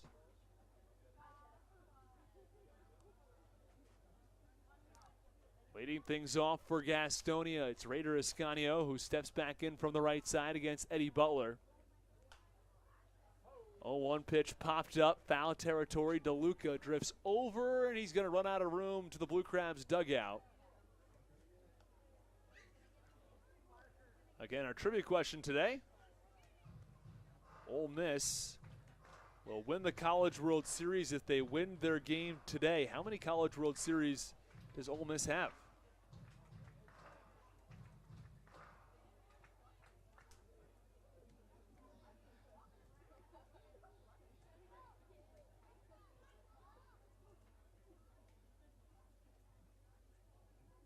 Now we posted it in the YouTube chat. 0-1 pitch popped up, first base side. Yet again, DeLuca chasing. And he makes the catch at the wall, and there's one away. Had a very tough angle down that first base line.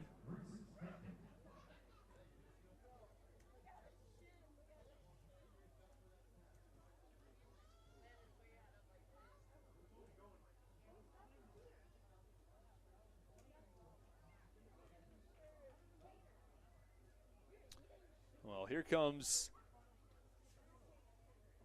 Reese Hampton, who is 1 for 1 with the sacrifice fly today. First pitch strike on a big wave and a miss, and the count 0-1. Well, Eddie Butler ran into a lot of trouble in the second and third, settled down in the fourth, and has looked better here in the fifth. 0-1 pitch, line drive, straightaway center field. Routine play for Sundberg, who makes the catch shoulder high. There, 2 away.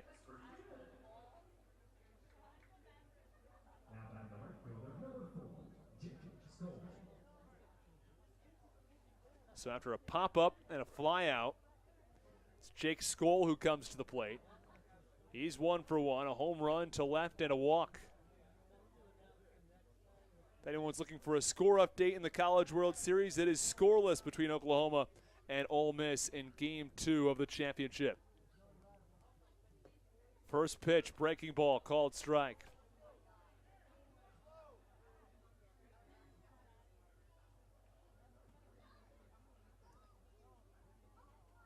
Oh, 1 delivery. Way outside. Count 1 ball and 1 strike.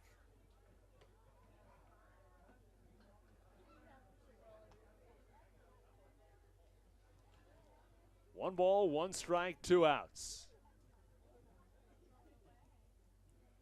Pitch, ground ball, back toward the middle, but it's Baca who shades behind second base, fires to first in time to get Skoll for the final out. Back-to-back 1, 2, 3 innings from Eddie Butler. He's retired 7 in a row, but the Honey Hunters have a 7-2 lead as we go to the bottom of the 5th inning from Regency Furniture Stadium.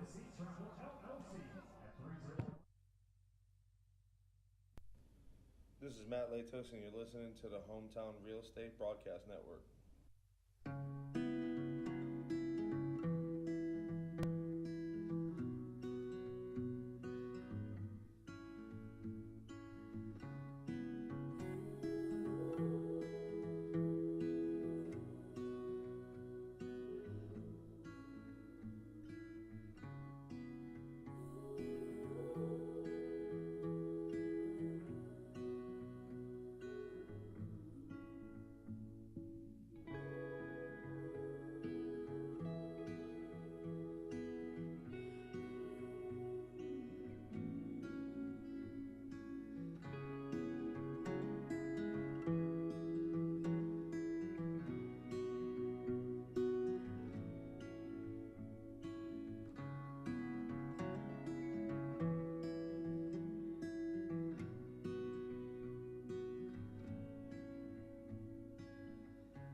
This is Patrick Baker, and you're listening to the Hometown Real Estate Broadcast Network.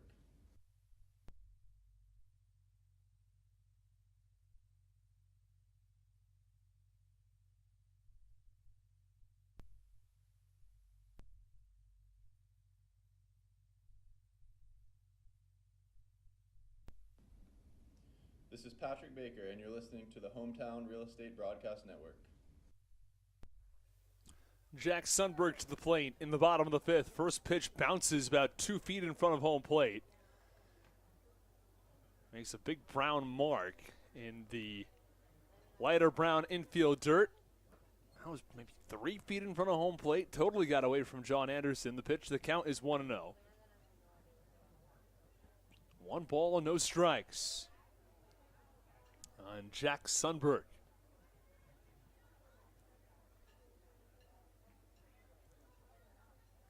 He restraps his batting gloves and digs back in from the left side. 7-2 Honey Hunters.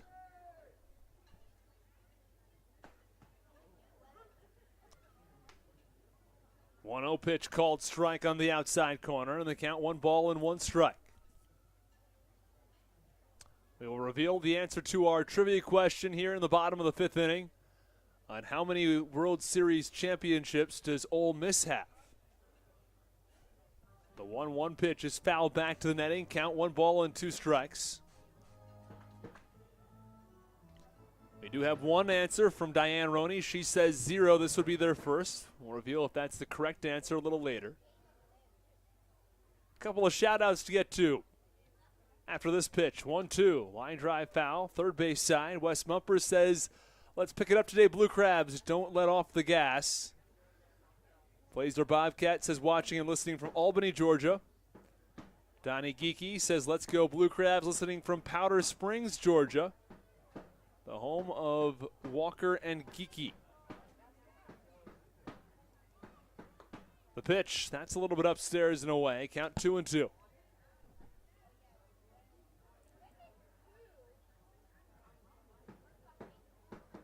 Two balls, two strikes on the lefty Sundberg.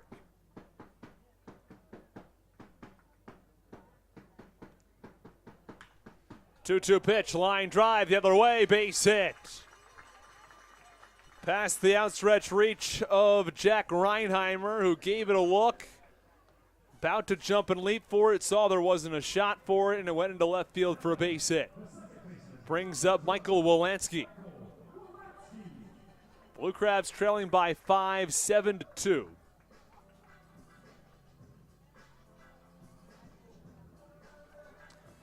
Blue Crabs allowed 3 in the second, 4 in the third. Scored 2 runs in the bottom of the fourth. And here in the bottom of the fifth, looking to make a little more noise. First pitch is well low for ball 1 on Michael Wolanski. Count 1 ball and no strikes.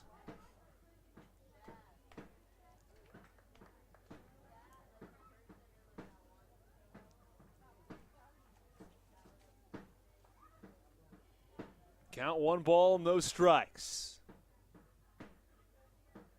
1-0 pitch is upstairs, count 2-0.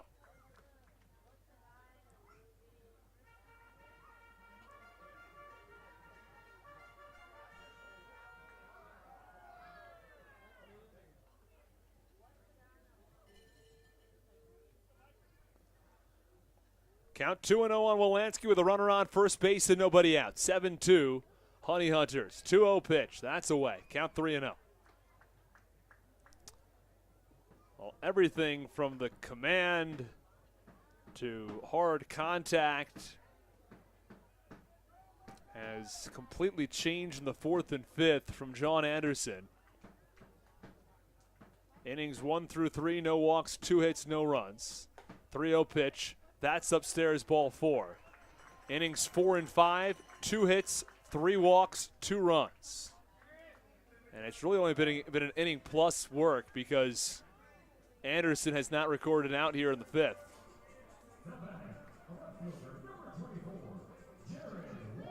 Here comes Jared Walker, who will step in from the left side.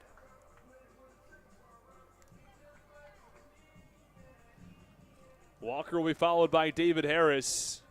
Harris roped one to the wall back in the fourth inning, but it was tracked down by Reese Hampton, who robbed extra bases.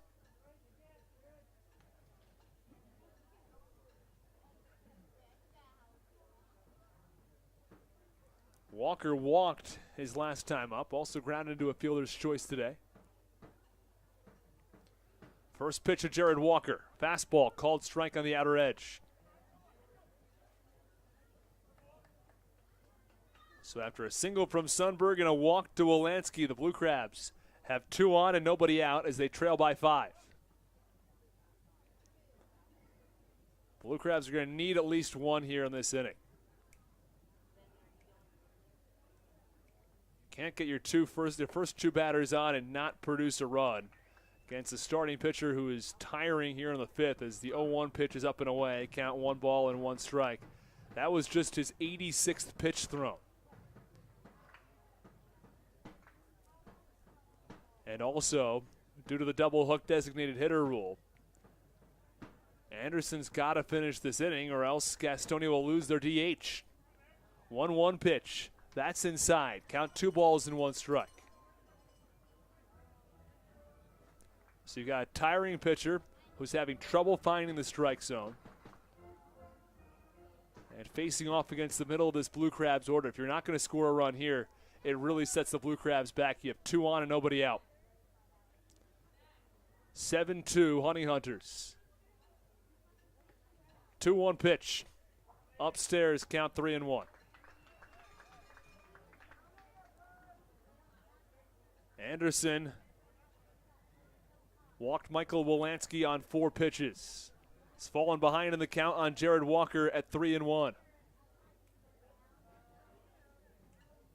7-2 Gastonia over Southern Maryland. They had 3 in the second and 4 in the third. Walker digs back in. Anderson comes set on this lefty-lefty matchup. 3-1 pitch to Walker. Ball 4, it's low and away. Back-to-back walks from John Anderson. Bases are loaded with nobody out, and there's no action right now in the Honey Hunters bullpen. Oh, well, check that. Goose Gazzo now walks out to the mound. Is he making the move? When I looked down there moments ago, it was just one reliever standing.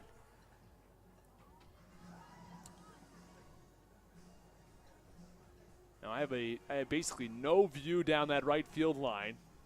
Gazzo talks to him briefly and now exits. So, well, looks like the starting pitcher in today's ball game, John Anderson's going to stay in this game. Goose Gazzo walked to the mound, said maybe a sentence, and walked away. Not the longest of meetings.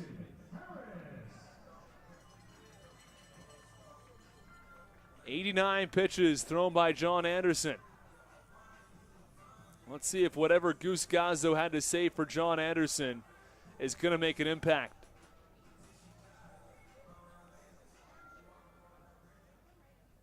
You also have to wonder how many more batters Anderson has left, how long the leash is, even with the double hook designated hitter. You can't keep walking guys.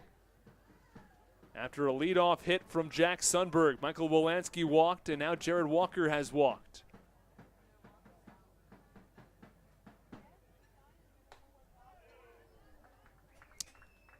First pitch up and in.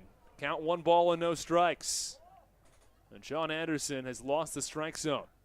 4-pitch walk issued to Michael Wolanski. A 5-pitch walk to Jared Walker. 9 of the last 10 pitches Anderson has thrown have been balls. 1-0 pitch. That's away. Count 2-0. And now at severe risk of walking in a run. Falling behind in the count, 2 balls and no strikes. Blue Crabs have trailed since the second inning. Been down by 7 since the third. They scored 2 in the fourth to get it back to a 7-2 ball game. 2-0 pitch was a breaking ball, was probably out of the zone, but swung on and missed by David Harris. The count is 2-1. 2 balls, 1 strike, nobody out.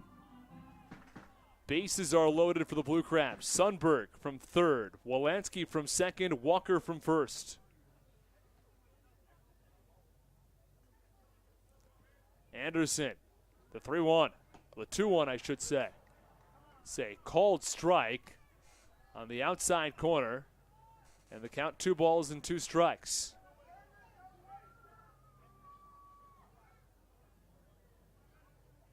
Now, if you're David Harris here, you got to get some contact on the ball. 0 for 2 in today's game. Harris struck out and lined to left.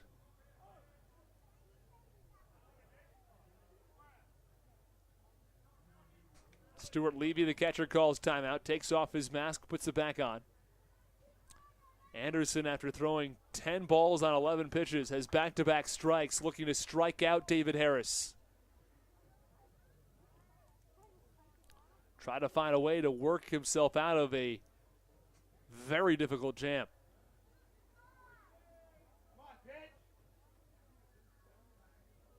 Sundberg from third, Wolanski on second, Walker on first.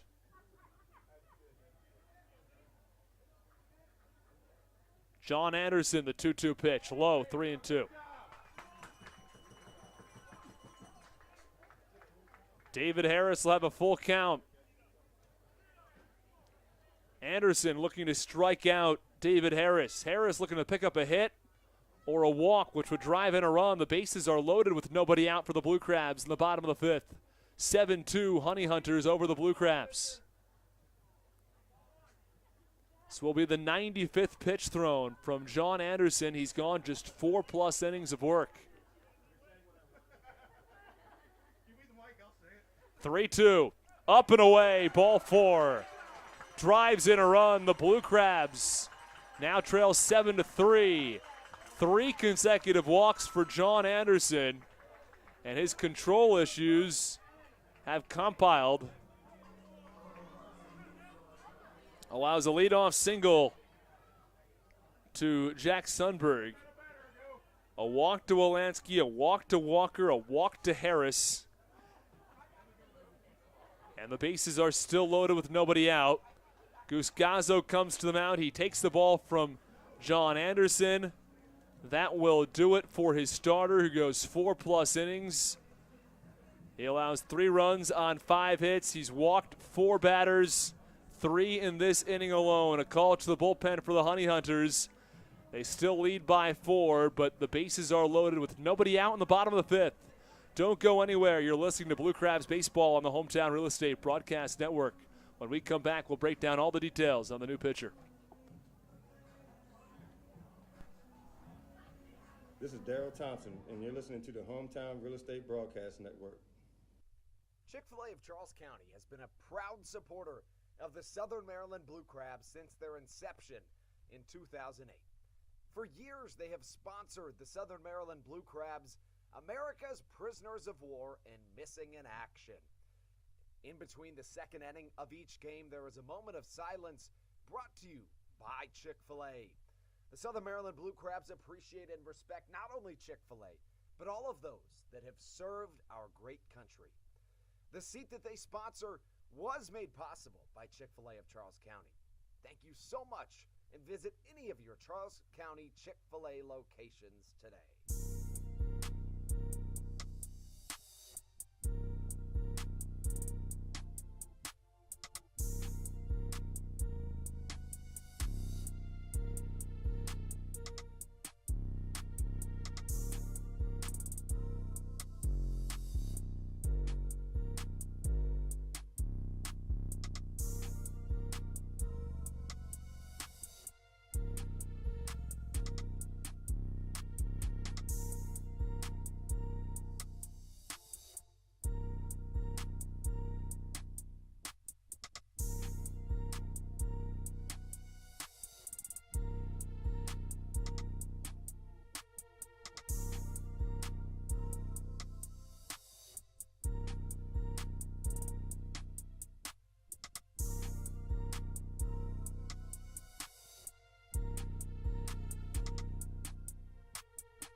Onis Farfan enters the ball game for the Gastonia Honey Hunters, trying to limit the damage in the bottom of the 5th. The bases are loaded with nobody out. The Blue Crabs trail by 4, 7-3.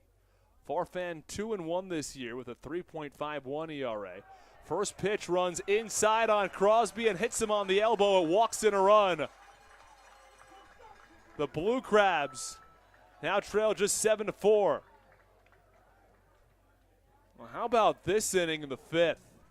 A single, 3 walks, and a hit batsman, and the Blue Crabs are back within 3.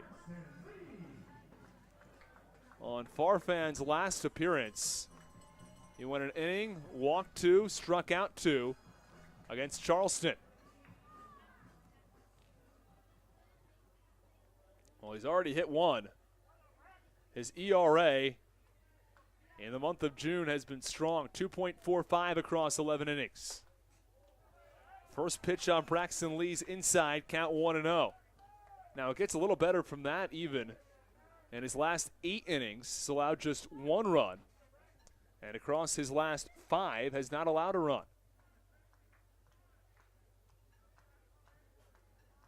Bases loaded and nobody out, and he just hit a batter.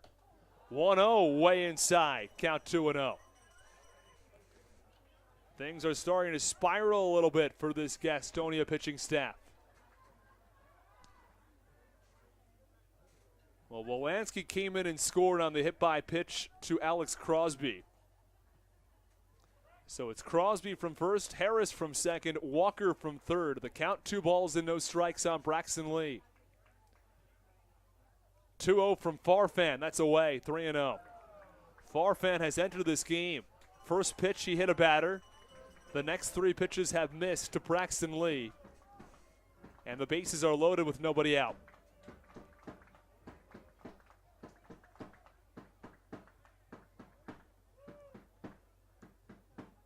Farfan set at the belt. 3-0 pitch. Called strike. Thigh high. Right down the middle. Lee was taking all the way in the count, 3 balls and a strike.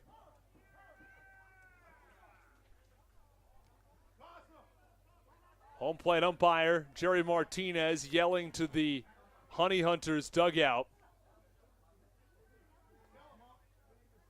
He may have been yelling at Goose Gazzo, the manager for the Honey Hunters. 3-1 pitch. Ground ball foul, third base side. That was out of the zone. Would have been ball 4.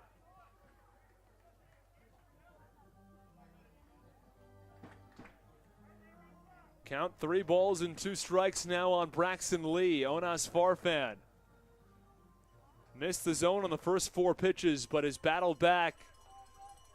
And the count full at 3 balls and 2 strikes. Looking to strike out Braxton Lee and limit the damage here in the 5th. Bases loaded, nobody out. 3-2 pitch, line drive over to second. Fielded by Reinheimer on to second for 1. Back on to first, a double play. 1 run does come around and score for the Blue Crabs. As Walker scores from third, it's a 7-5 ball game. But not what the Blue Crabs were looking for there, as it's a double play ball from Braxton Lee, 6-4-3. Harris moves to third. No RBI for Braxton Lee. Double play balls do not give you an RBI.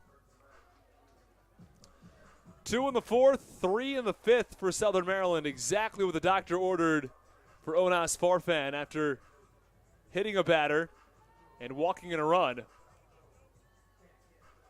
He gets a double play ball. Well, 2 runs have come in on his watch, none of them charged to him. All 5 runs have been charged to the starter, John Anderson. Meanwhile, David Harris on third base. Joe DeLuca at the plate. First pitch, wave and a miss. At a pitch low and out of the zone. 7-5 Gastonia. 2 away. The count, no balls and 1 strike. The Blue Crabs have done their job here in the 5th. Haven't had much of a job to do. They haven't swung at the ball, and Gastonia has rewarded them. Meanwhile, it's Dario Polanco who's back up and throwing in the Blue Crabs' pen.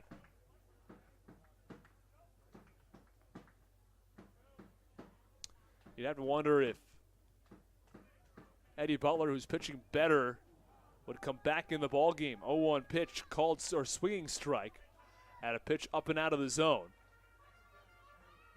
Butler's gone 5 innings, 7 runs, all of them earned. He's walked 2, allowed a home run. He's struck out just 1. But the last 7 batters have been retired by Eddie Butler. Got the last out in the 3rd and 1, 2, 3 innings in the 4th and 5th. Bottom of the 5th now. Blue Crabs with a runner on third base and 2 outs, trailing by just 2 now. Pitch, swing and a miss. 3 pitches, 3 swinging strikes from Joe DeLuca, and that ends the bottom of the 5th inning. The Blue Crabs get 3 back. Oh, did he foul that one off? Huh? He's still alive. It looked like he had swung and missed at that pitch, but he must have gotten a foul tip. A little bit of glare up here in the booth. I was all ready to send that one to break. Looks like Joe DeLuca is still alive.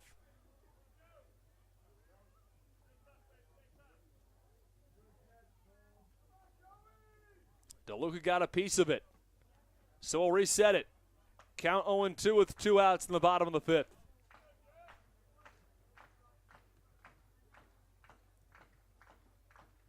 Blue Crabs 3 runs in already. The 0-2 pitch, also a foul tip, and the catcher Levy couldn't hang on to it. Count remains, no balls and 2 strikes. Back to that point on Butler. He threw 95 pitches through 5 innings. You'd have to imagine the day's probably done for him. With Dario Polanco up and throwing in the bullpen. Polanco started throwing when this game was 7-0. It's now 7-5. The Blue Crabs have some run support.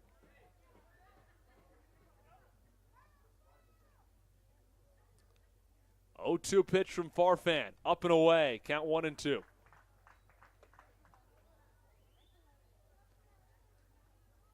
The answer to our trivia question: how many College World Series championships does Ole Miss have? 0. Diane Roney, you're right. Would be their first College World Series championship if they can beat OU today.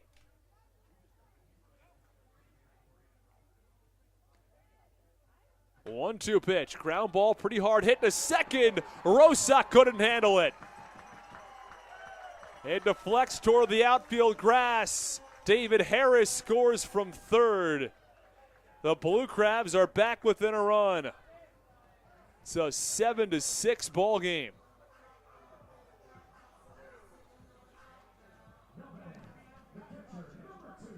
So 1 run comes in and scores. It's 7-6.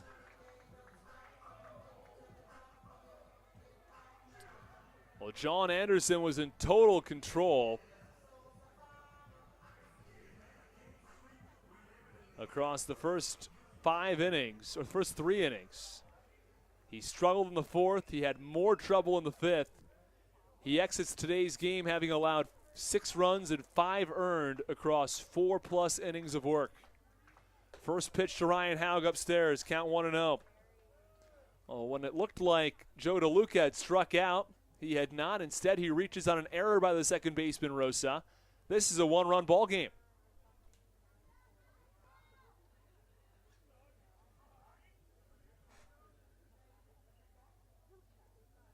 First pitch to Baca, called strike on the outside corner, count 0-1.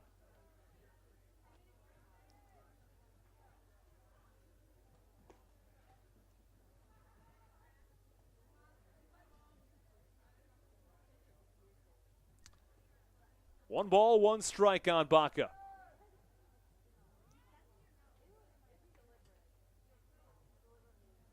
One offering is inside. Count 2 balls and a strike.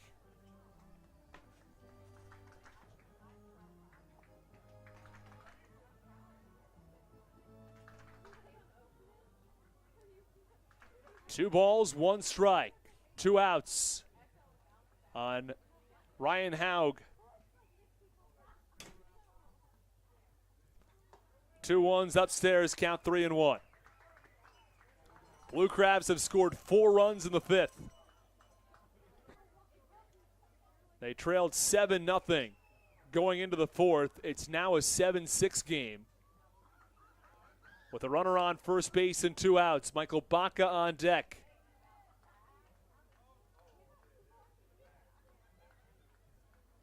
Three-1, that's away, ball 4.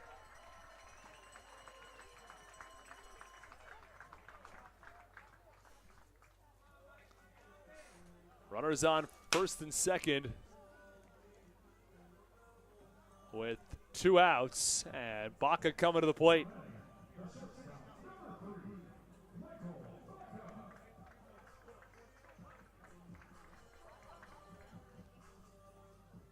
So it's DeLuca from second. He reached on an error. Baca at first. He reached on a walk. And the Blue Crabs have batted around. I said that last time when the 9th batter came to the plate and the runner was picked off of first base.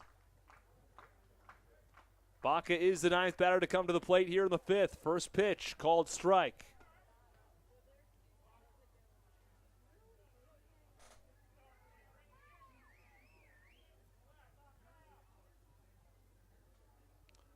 Baca on first, DeLuca on second.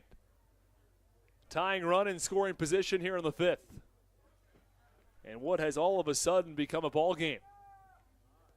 Looked like Gastonia was going to run away with this one. 0-1 pitch, breaking ball.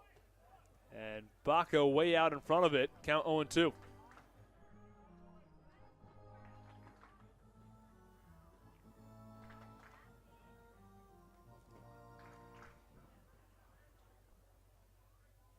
No balls and 2 strikes.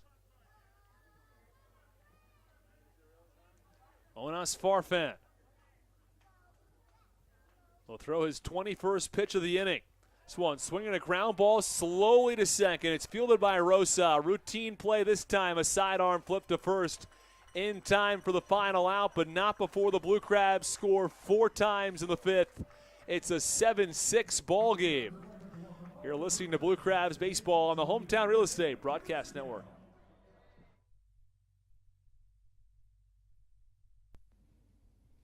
This is Daryl Thompson, and you're listening to the Hometown Real Estate Broadcast Network. When you're in the market to buy or sell a home, call Tony McClure of Century 21 New Millennium and his Grand Slam team. The realtor of the Southern Maryland Blue Crabs since our first season in 2008. Tony and his team of preferred partners includes Tim Murphy of CNF Mortgage and Steve Scott of the Scott Law Group. Together, they will ensure that your real estate needs are nothing short of a grand slam. The quality service you will receive is Hall of Fame worthy. Put Tony's 41 plus years of experience to work for you. Call or text Tony today at 301-928-1280 for your personal grand slam experience. Go Blue Crabs.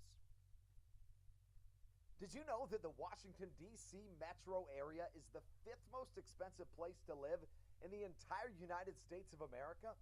Sometimes finding affordable housing in this area can feel impossible. If you're struggling to find affordable housing, look no further than the Villages of St. Charles by Ross Properties. You can visit them online at villagesatstcharles.com for more information today. Villages of St. Charles, they'll have you safe at home.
Back in the top of the 6th, a 7-6 ball game. Gastonia still ahead. It's Dario Polanco who enters the ball game for the Blue Crabs and pitches ball 1 on the lefty, Emmanuel Tapia, to get things going in the top of the 6th inning.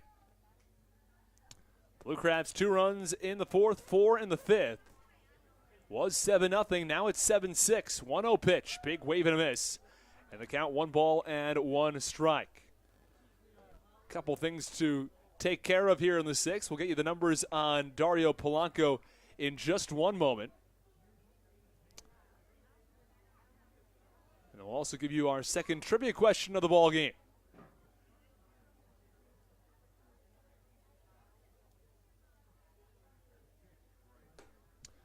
The 0-1 pitch up and away, or the 1-1 I should say, the count 2-1.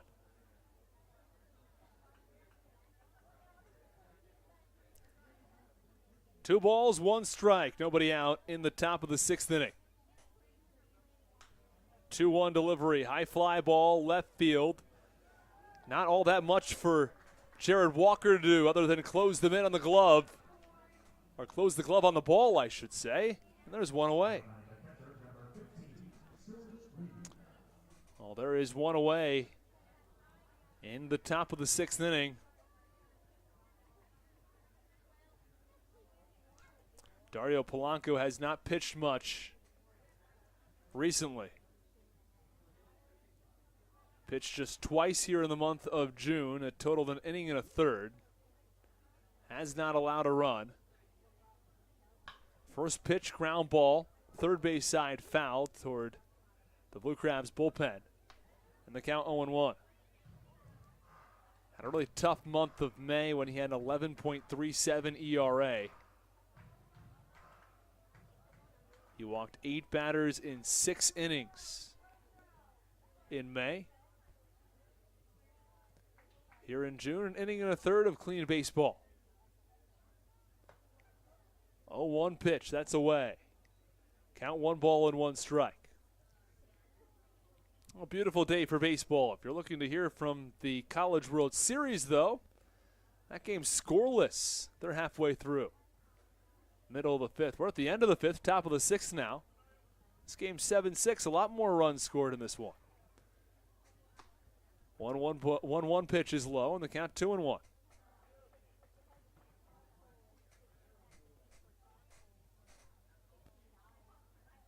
Meanwhile, across Major League Baseball, every team in action tonight. We'll give you some updates from the MLB shortly. 2-1 pitch, fouled off. Took a high hop and then deflected into the seats above the dugout.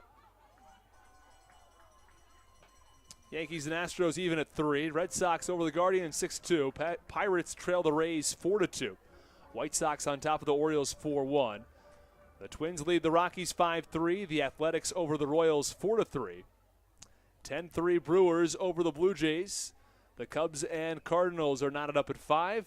Washington is shutting out the Rangers 6-0. 2-2 pitch, fouled back to the netting. The Giants and Reds are scoreless. Same goes for the Mariners and Angels just in the first inning. Diamondbacks and Tigers also off the board. And the Phillies and Padres in the bottom of the first inning with no score. One game has gone final. The Marlins over the Mets 3-2. Base path's empty, 1 out. 7-6 Gastonia. 2-2 pitch, high pop-up, shallow right field. Sends Braxton Lee in a couple of steps and makes the catch for the second out. Polanco, 2 up and 2 down here in the top of the 6th. Dating back to the 3rd inning. 9 consecutive batters retired by Blue Crabs pitchers.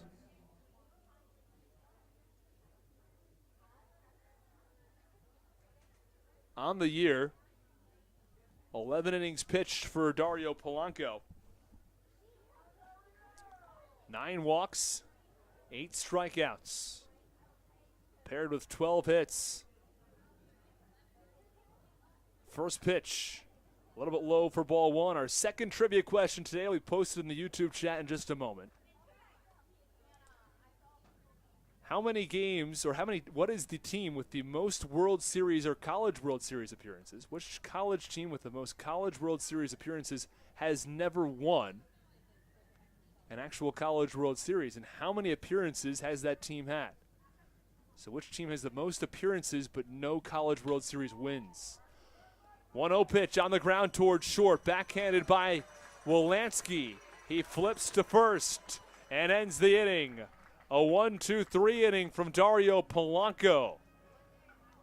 The Blue Crabs pitchers have retired 10 straight. We go to the bottom of the 6th. It's 7-6 Honey Hunters.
Matt Latos, and you're listening to the Hometown Real Estate Broadcast Network. We go to the bottom of the 6th inning. Jack Sundberg leads things off for the Blue Crabs, who trail by 1. First pitch from Onas Farfan is a called strike on the outside corner. Blue Crabs got to the Honey Hunters starter, John Anderson. I was back in the 4th inning and the 5th inning. For the 0-1 pitch, line drive to left field. Nearly the same exact hit that Sundberg had back in the bottom of the 5th inning to lead off a rally. That would score 4 runs for the Blue Crabs. Michael Wolanski comes to the plate. On the day, Wolanski has a hit, also a walk. He's 1 for 2. Again, our trivia question: which team has the most College World Series appearances without a College World Series championship? Game 2 of the College World Series going on right now. First pitch a little bit away on Michael Wolanski for ball 1. OU and Ole Miss are scoreless in the 5th inning. 7-6 Honey Hunters. They scored 3 in the 2nd and 4 in the 3rd. The Blue Crabs 2 in the 4th and 4 in the 5th. Farfan tosses over to first base, but Sundberg back to the bag with plenty of time. Farfan entered in the 5th inning after John Anderson had walked in a run. The first pitch that Farfan threw in the 5th, he hit a batter, which drove in another run. And Farfan will check on Jack Sundberg once more. The line for Farfan: 1 inning, no runs technically, though he did allow all 3 inherited runners. 1 hit, 1 walk, and a hit batsman. John Anderson, 4 innings, 5 hits, 6 runs, 5 earned. He walked 5 and struck out 3. The pitch to Wolanski, that's low. Count 2 balls and no strikes in the bottom of the 6th. Nobody out. Jared Walker on deck. Well, back in the 5th, it was Sundberg who led things off as well. He singled to left, then Wolanski, Walker, and Harris all walked. Alex Crosby then hit by a pitch. Blue Crabs would ultimately score 4 runs in the inning. 2-0 delivery, wildly outside. 3 balls and no strikes on Wolanski. You don't go up there looking for a walk, but Wolanski was walked on 4 pitches last time. And ahead in the count, 3 balls and no strikes this time. And Farfan seems preoccupied with Sundberg at first base as well. Tossing over to check on Sundberg once more. On a 3-0 count, he's not going anywhere. At least I would be stunned to see him go. I think Farfan ought to worry about throwing a strike to Michael Wolanski. 3 balls and no strikes. With blue skies overhead. Terrific Sunday afternoon for baseball. 3-0 pitch. Not close, it's ball 4. So after a leadoff single from Jack Sundberg, it's a 4-pitch walk to Michael Wolanski. Things seem exactly the same as they did in the bottom of the 5th, with a single to left and a walk to Wolanski. And Goose Gazzo will take the ball from Onas Farfan. That does it for the righty. Or for the lefty, I should say. He goes 27 pitches. Throws 14 strikes. Retired 3 batters. Allowed a hit. He walked 2. And he hit 1. New pitcher comes in for Gastonia. They're trying to hold on to a 7-6 lead. Don't go anywhere. You're listening to Blue Crabs Baseball on the Hometown Real Estate Broadcast Network.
Blue Crabs still trailing by 1 in the bottom of the 6th inning. Pitching change from the Reagan Waldorf with runners on first and second with nobody out. It's Quinton Torres Costa who enters the ball game. I'll give you the numbers on him in just one moment. First pitch, called strike on the outside corner. And the count, no balls and 1 strike. Quinton Torres Costa most recently pitched in Game 2 of the series. Got the save for the Honey Hunters in the 3-0 victory over the Blue Crabs. ERA at 2.93, but he's been much better in the month of June, a 1.59 ERA.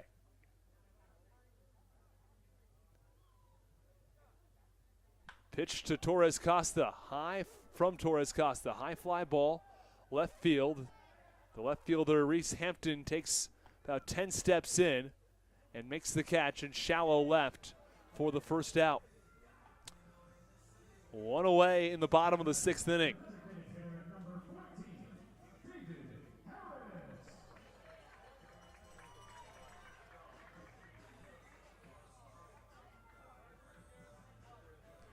So Jared Walker flies out to left field. Still 2 on and 1 out. David Harris comes to the plate. He walked. And a long at bat on a 3-2 pitch in his last at bat. Would later come around to score for the Blue Crabs.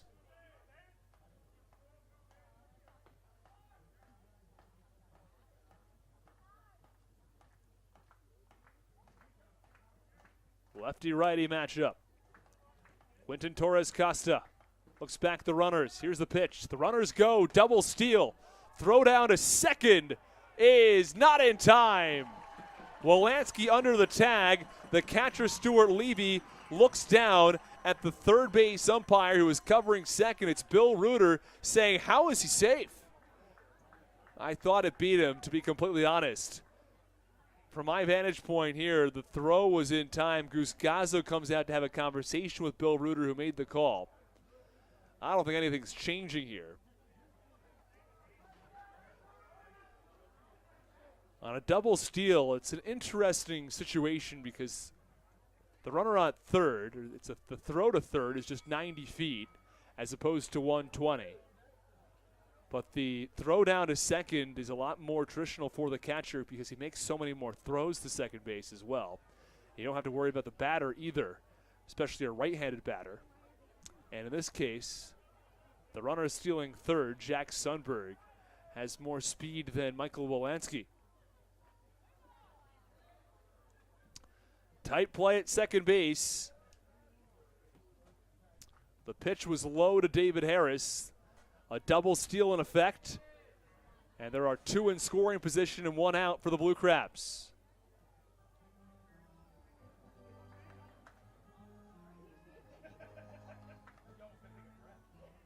It's completely unclear who the bullpen catcher is. You can't see his number at all.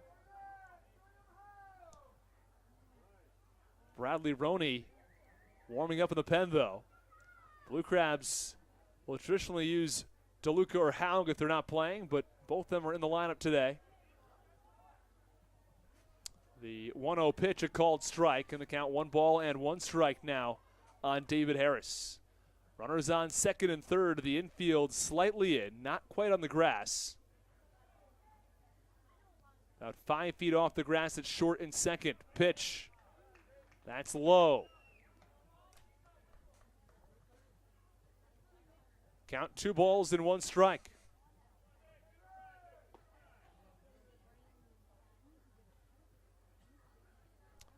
Two-one pitch upcoming to David Harris.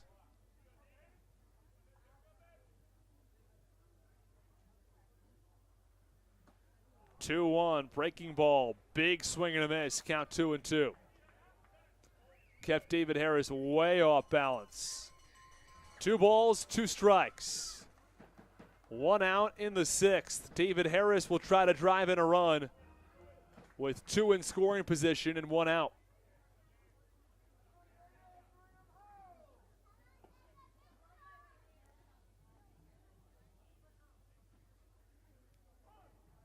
Home plate umpire In tonight's ball game, that's Jerry Martinez calls time. John Grasso, the first base umpire. Bill Reuter over at third base. Quentin Torres Costa. The pitch, line drive, right field.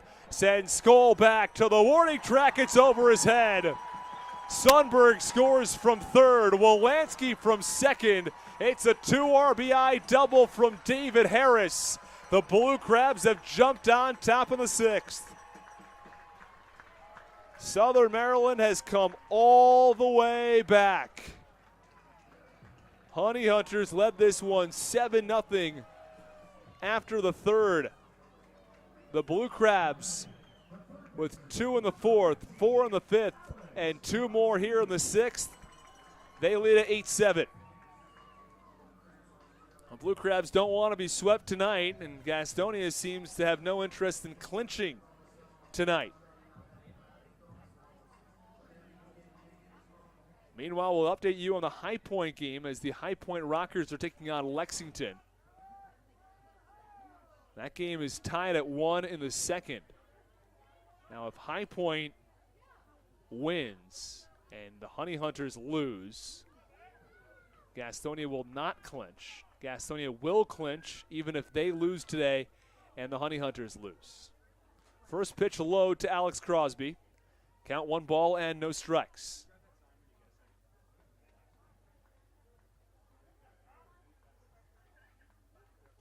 A 1-0 delivery. Big swing and a miss. Count 1-1. Alex Crosby with a double back in the fourth. He was hit by a pitch and drove in a run in the fifth.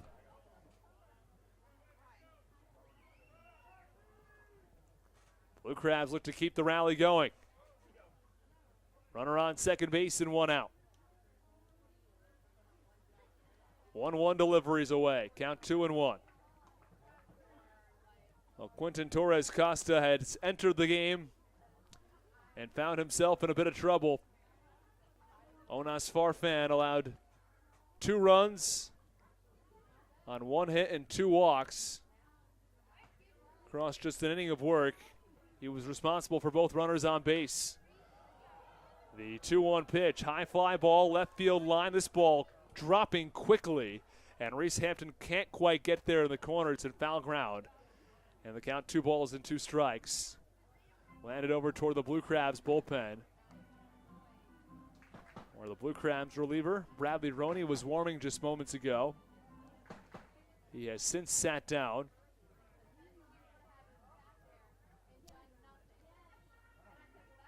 Oh, he's back up and throwing now. Just had to get out of the way of that fly ball.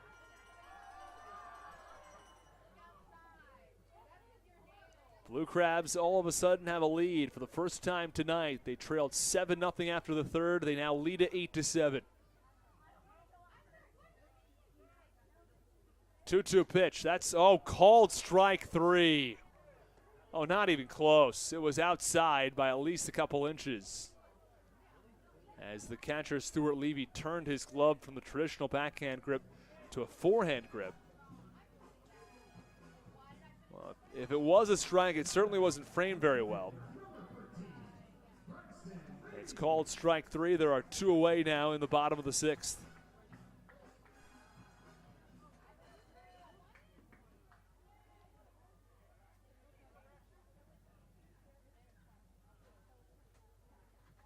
Two away in the bottom of the 6th. First pitch, ground ball, right side foul. Braxton Lee had a 2 RBI double in the 4th. But he did stop a rally in the 5th by grounding into a double play. 1 run did come in on that play, and the Blue Crabs would later add a 2nd run. But there were no outs and the bases loaded when Lee grounded into a double play. Count 0-1 on the lefty. First pitch, wave and a miss, or a 1-0-1, I should say, was swung on and missed. Count no balls and 2 strikes as the Blue Crabs are working back in this one.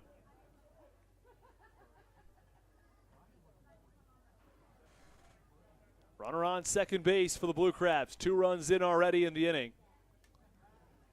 And now the catcher, Stuart Levy, to have a conversation with John Anderson. It was awfully quick. Only a couple of words exchanged between the two.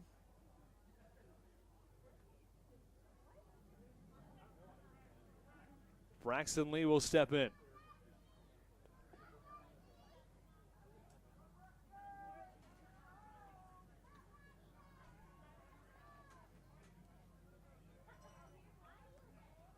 Oh, 2 delivery way outside. It allows David Harris to advance to third base where he applies the brakes.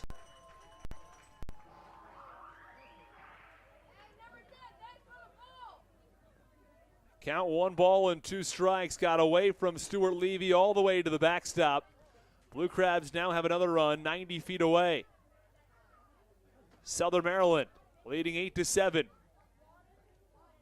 Trying to add an insurance run here in the 6th.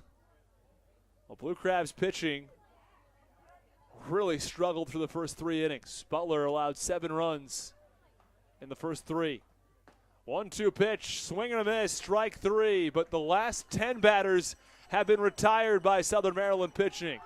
Butler retired the last 7. Dario Polanco, a 1-2-3 6th. We go to the top of the 7th. The Blue Crabs added 2 more in the bottom of the 6th and lead this one 8-7. Bradley Roney will enter. We'll break down all the details when we come back on the Hometown Real Estate Broadcast Network.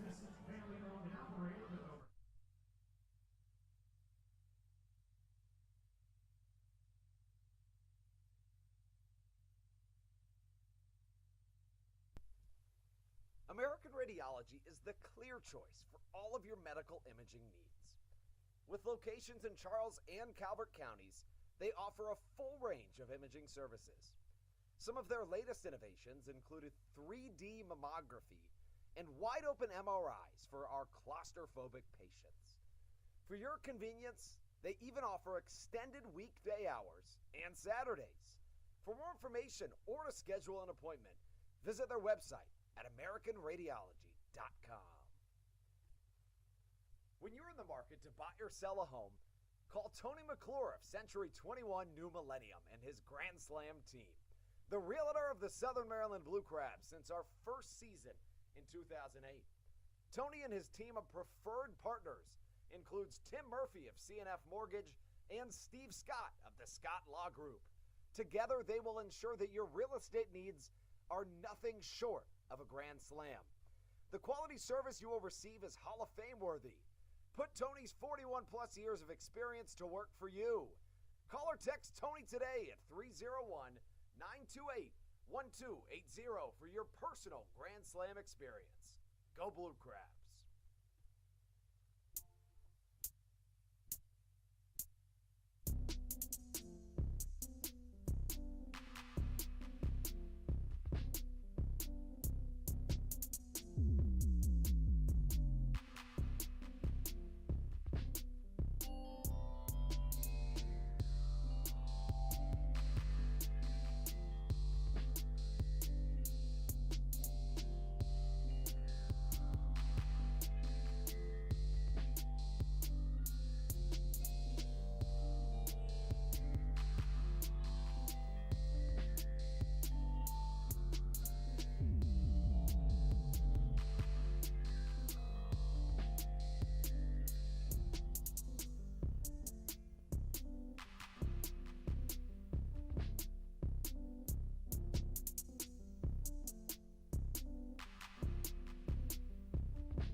Bradley Roney enters for the Blue Crabs in the top of the 7th inning.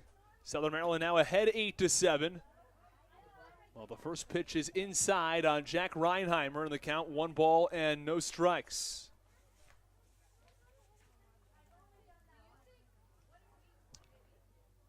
Blue Crabs pitching has retired 10 straight. The pitch, a high pop-up to center field. Sundberg moves in, and he makes the catch for the first out. There is one away in the top of the 7th inning.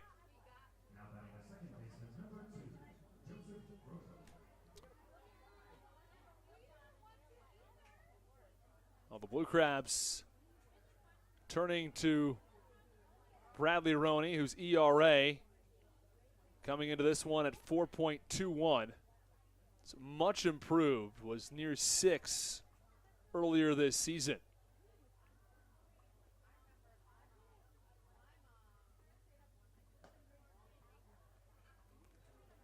First pitch, a little bit low and away on Joseph Rosa. Roney has a tough task as he faces the heart of this Honey Hunters order. 1-0 pitch, that's away. Count 2-0 with 1 away in the top of the 7th. Roney has a 1.17 ERA. In the month of June, the numbers are better at 3.86. Has not allowed a run in his last 5 appearances, which total 8 1/3 innings. 2-0 pitch, high pop-up, foul territory. Haug trying to track it down, goes behind the Blue Crabs logo, behind home plate, and makes the catch for the second out. Roney had fallen behind in the count. 2 balls and no strikes. But it deuces a pop out for the second out.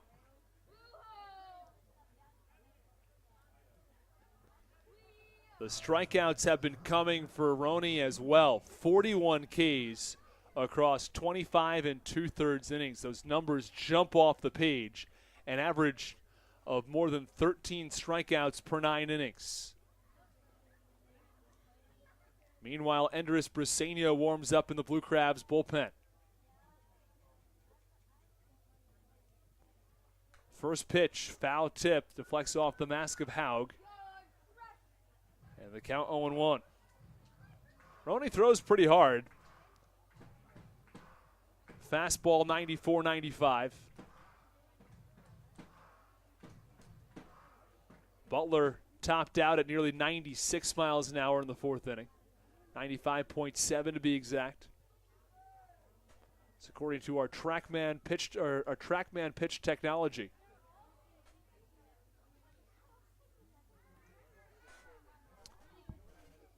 Count no balls and 1 strike on Luis Roman, who bats from the right side. 0-1, runs way in the count 1-1.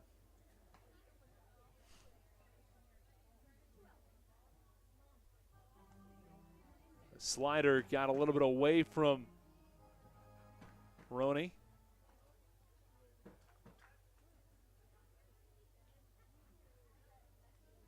There's actually a pinch hitter at the plate. It's Zach Jarrett, who has entered for Luis Roman because of the double hook designated hitter. 1-1 pitch, upstairs count 2-1. It was not announced over our PA.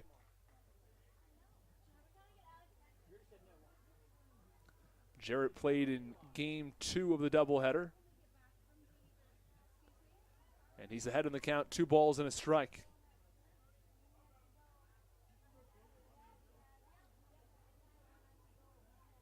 Roney is set. Breaking ball, a little bit upstairs, count 3-1.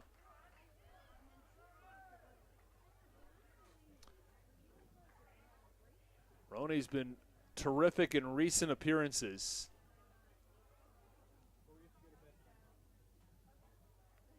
And walks haven't generally been an issue for him.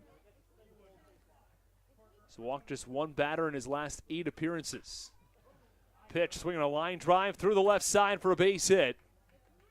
A single for Zach Jarrett after a couple of pop-ups to get things started.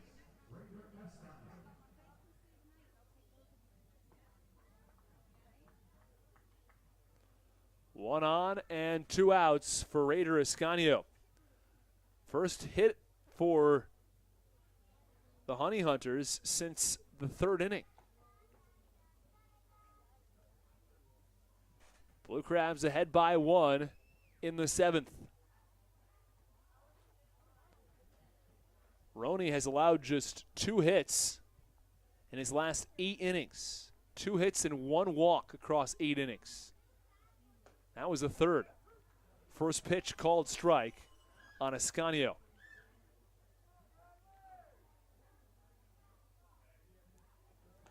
His whip in that time period, 0.35.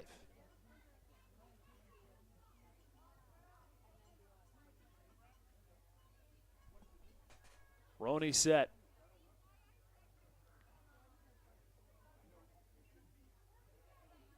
Taking a long time. Now he fires.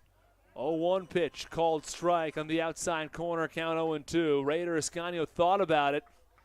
Decided not to swing, but called the strike nonetheless. No balls, 2 strikes, 2 outs. We've seen Roney pound the fastball at 95. Will he mix in the curveball?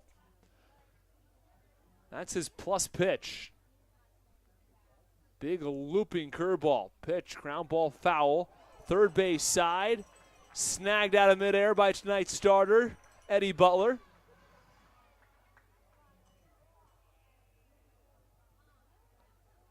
They always say fans have got to pay attention. The players in the dugout also had to pay attention. Those balls come screaming at him. Butler was ready for it. Bradley Roney. 0-2 pitch. A little bit upstairs, a breaking ball that stayed up. And the count 1 ball and 2 strikes.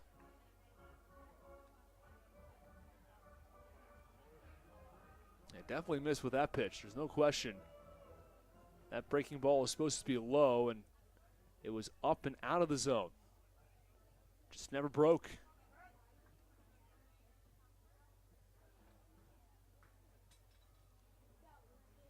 Here's the pitch. Breaking ball. High pop up in the infield.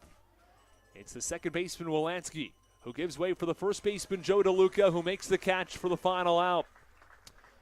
Roney allows a base hit, but he works around him and retires the side. The Blue Crabs still have an 8-7 lead. It's time to stretch in Southern Maryland. 8-7 Blue Crabs over the Honey Hunters. This is Coach Doug's, and you're listening to the Hometown Real Estate Broadcast Network. All Pawn is Southern Maryland's premier pawn shop and is the official pawn shop of the Southern Maryland Blue Crabs. Stop by and say hello today. They've been a part of the Southern Maryland community for 18 years. If you need some cash to hold you over, or if you're just doing some spring cleaning and want to clear some stuff out, please bring it by All Pawn and let them make you an offer. If you have broken jewelry or some that you just don't want anymore, please bring it by and they'll pay you more than anyone in the Tri-County area. They're located on 301 in White Plains, just south of DeMar Road. Go Blue Crabs!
Bottom of the 7th inning, the Blue Crabs have scored with a crooked number in each of the last 3 and have an 8-7 lead. First pitch is low and in on Joe DeLuca. Honey Hunters had a 7-0 start, but 8 unanswered for the Blue Crabs. Have given the Blue Crabs a 1-run lead. Southern Maryland sends 7, 8, and 9 to the dish. 1-0 pitch on the outside corner, count 1-1. 1 ball, 1 strike, nobody out. DeLuca, Haug, and Baca come to the dish. Joe DeLuca reached on an error his last time up. Pitch, line drive over the head of the second baseman, Joseph Rosa, for a base hit. He leaped and probably could have gotten that one, but just out of his reach. So it's a single for Joe DeLuca to get things started in the 7th inning.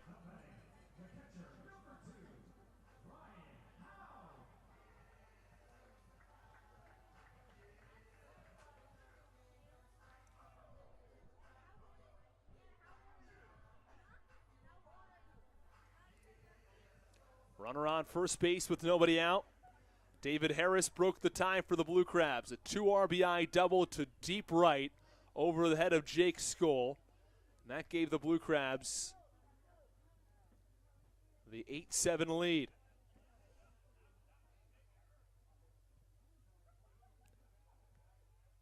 Well, Ryan Haug will dig in from the right side.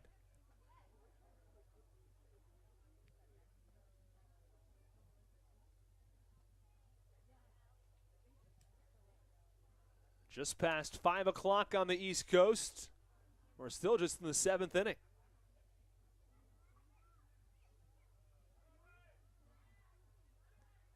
First pitch, called strike on the inside corner. Count 1-2. A lengthy ball game today. Count 1 ball and 2 strikes. Or I beg your pardon, count 0-1 on Haug. Runner on first base and nobody out for the Blue Crabs. 0-1. Line drive, blooper toward the right side, coming in and falling for a base hit. The throw to second is in time.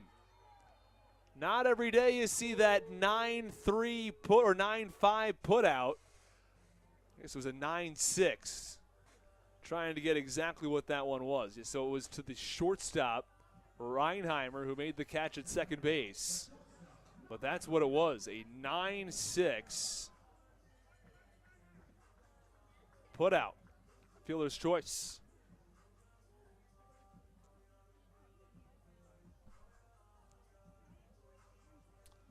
Talk about odd plays. That's certainly one.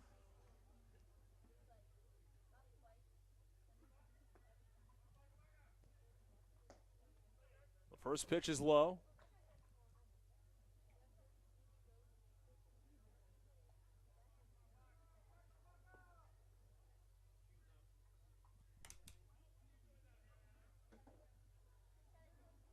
Count 1 ball and no strikes. Runner goes, throw to second. Out of the glove of Rosa and advancing to third, Ryan Haug.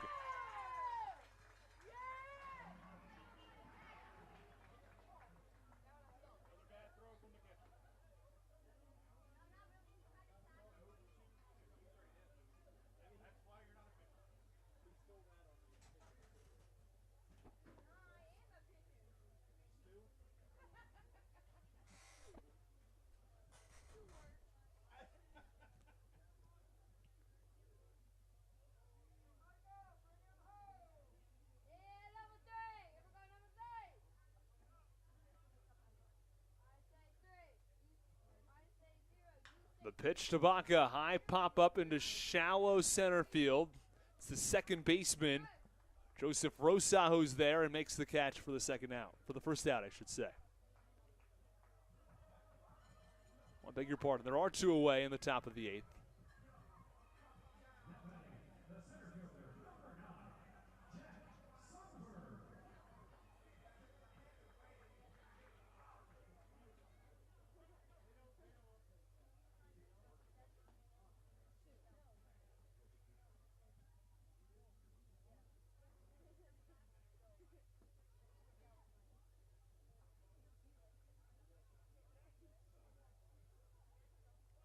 Two away in the bottom of the 7th.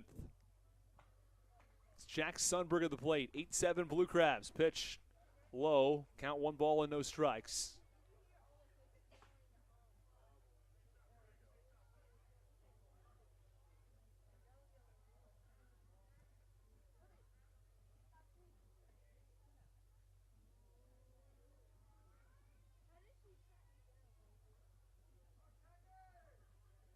One 0 delivery. That's low. Count 2 balls and no strikes.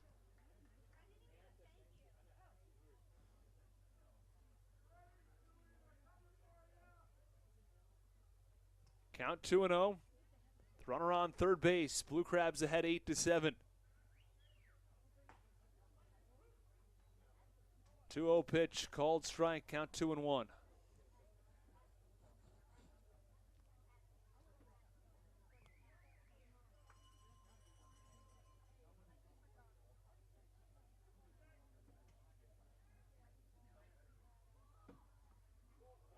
Two 1 pitch inside, and the count 3 balls and 1 strike.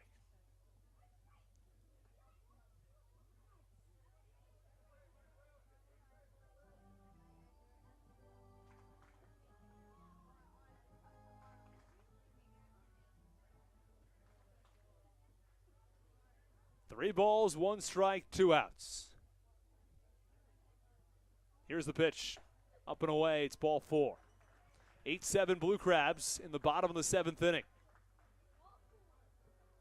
As it brings up Michael Wolanski with 1 on and 2 out, or 2 on and 2 outs.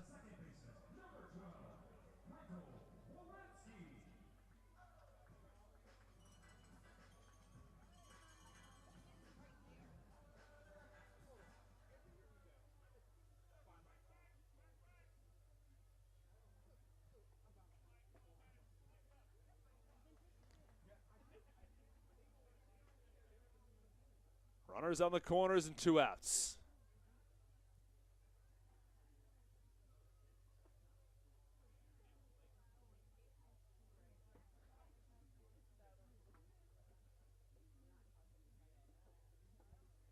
Oh, 1 pitch, or the first pitch, I should say, a swing and a miss, and the count 0-1 on Wolanski.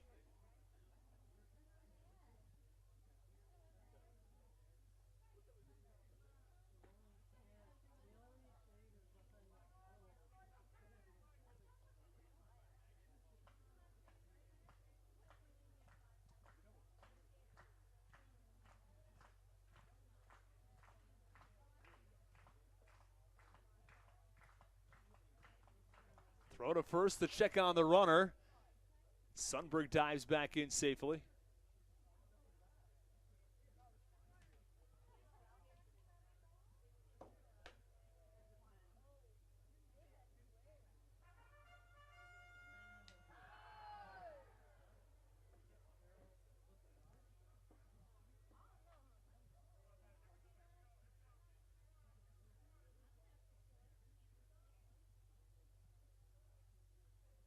Here's the pitch to Wolanski. That's outside.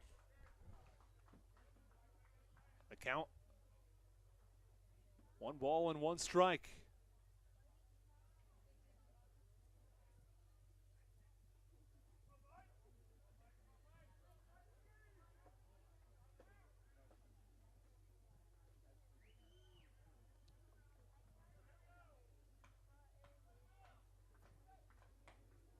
Runner goes, throw down to second base. The pitch was a little outside, and he's safe at second.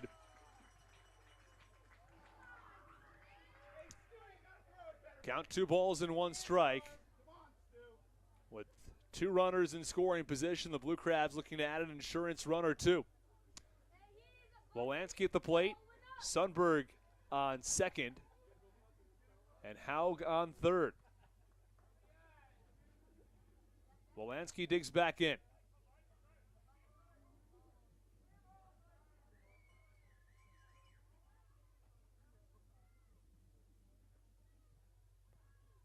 Two 1 pitch, way inside on Wolanski. Count 3-1. Chad Sabatka, the pitcher for Gastonia, has struggled here in the 7th. 9 balls and 8 strikes from the righty.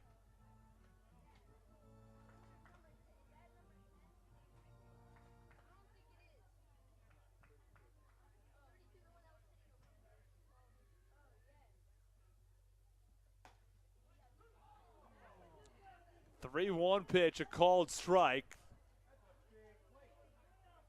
And the home plate umpire hearing it from a number of fans that thought that one missed the plate.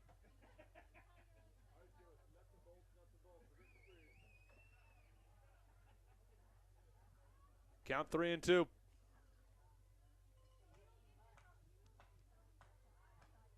Pitch to Wolanski is dribbled foul.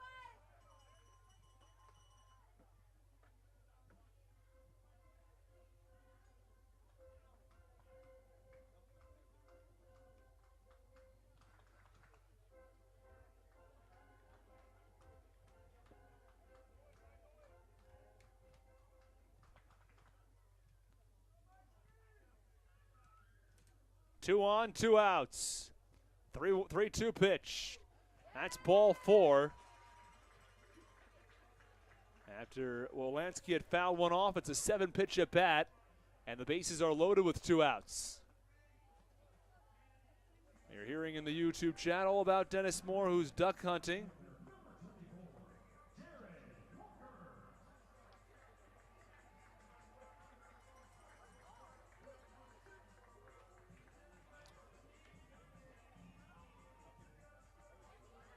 And the bottom of the 7th inning.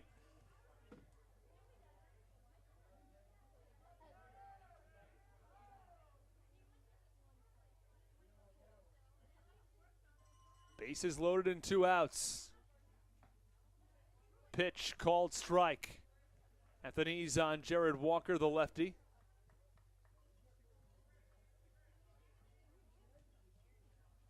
Well, the answer to our trivia question: which team has the most College World Series appearances without winning?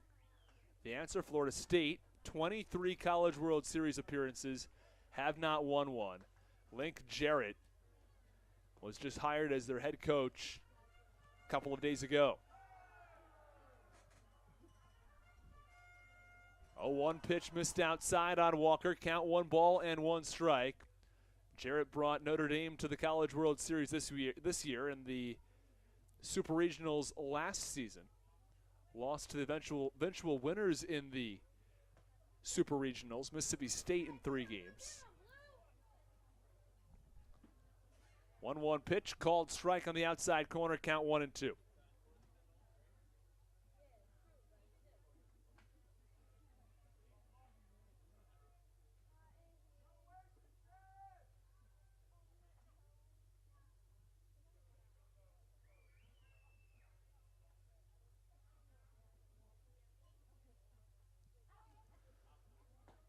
The 1-2 pitch, swing and a miss, strike 3. And that ends the top or the bottom of the 7th inning. We go to the top of the 8th. It's 8-7. The Blue Crabs still lead the Gastonia Honey Hunters. Stick with us.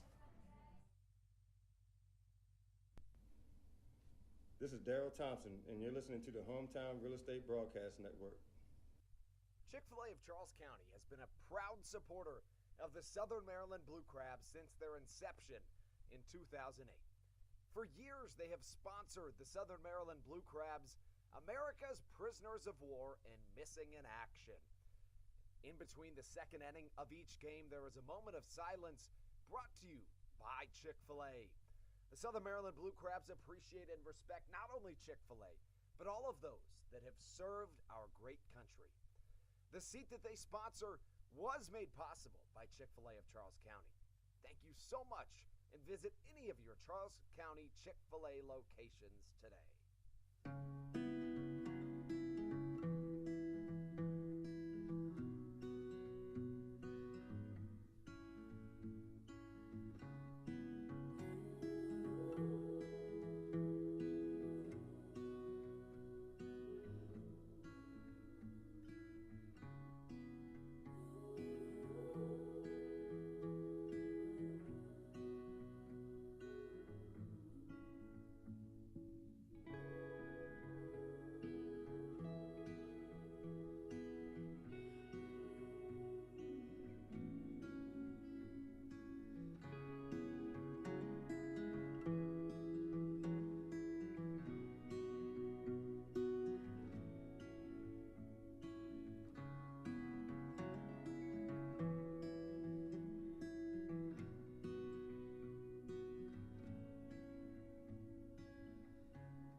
Top of the 8th inning, Reese Hampton steps in against the new pitcher for the Blue Crabs, Andres Briseño, who has come in the 8th inning after the Blue Crabs took the lead prior to the top of the 8th.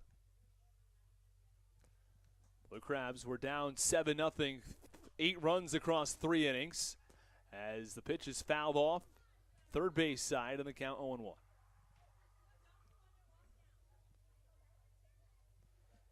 No balls and 1 strike with nobody out in the top of the 8th.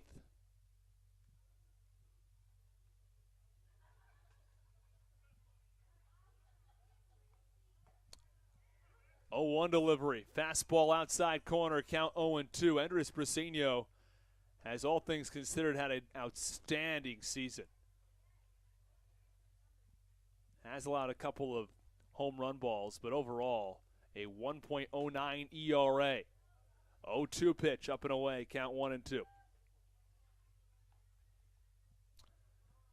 Across 23 games and 24 2/3 innings. Andres Briseño has been outstanding. 1-2 pitch, breaking ball, swing and a miss. 1 away.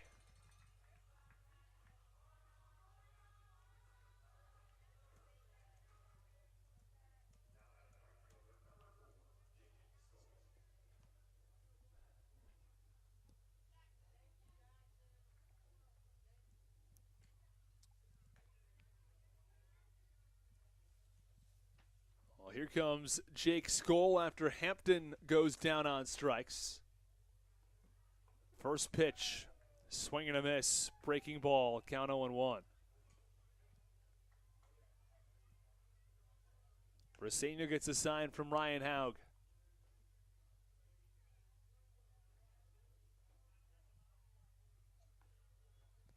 The pitch, breaking ball low, count 1-1. 1 ball, 1 strike, 1 out in the top of the 8th inning.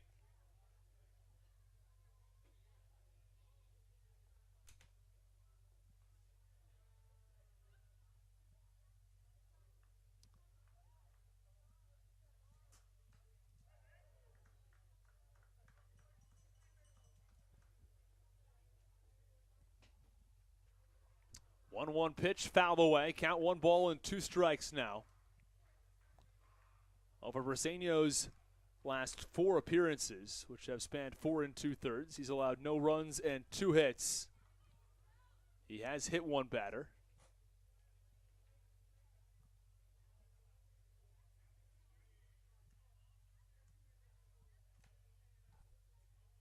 Briseño touching 97 in this at-bat on the fastball. 1-2 pitch is away, count 2-2.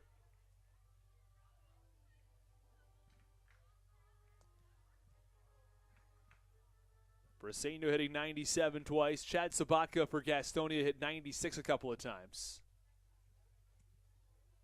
2-2 pitch. High fly ball, shallow center field. It's Jack Sundberg who comes in and makes the catch, and there is 1 away.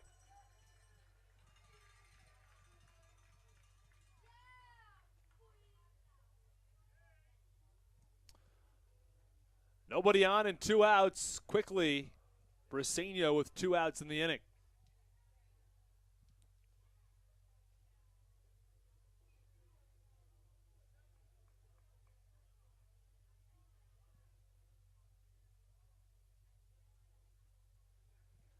First pitch, breaking ball, called strike on Emmanuel Tapia. Count 0-1.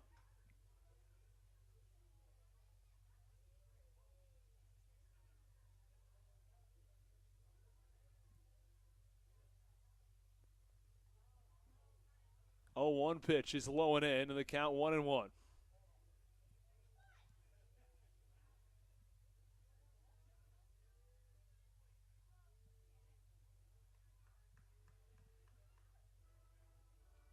One ball, 1 strike, 2 outs in the top of the 8th. A couple kids look like they're having fun on the third base side. So they're waving that. There's a little wire. It's a string, really, connecting 2 of the railings that are in the aisle. keep on waving that string up and down. The 1-1 pitch is low. Count 2 balls and 1 strike now. Terrific day in late June.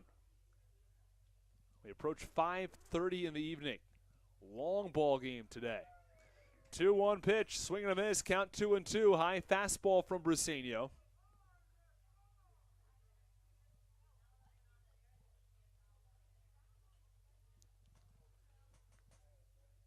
Count remains 2 balls and 2 strikes. The pitch, that's low. Count 3-2 now on Emmanuel Tapia.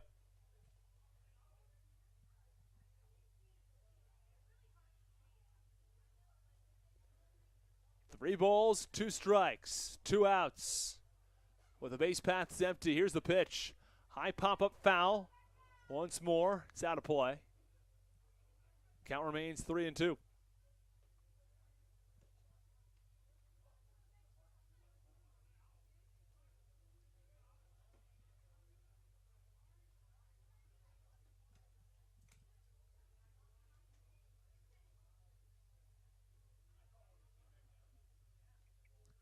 Briseño. 3-2 pitch. Inside, ball 4.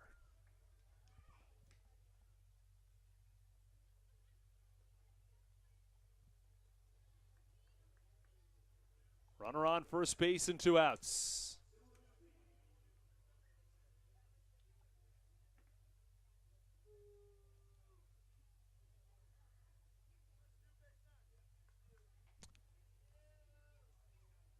Stuart Levy comes to the plate now with a runner on first base and 2 outs. 8-7 Blue Crabs.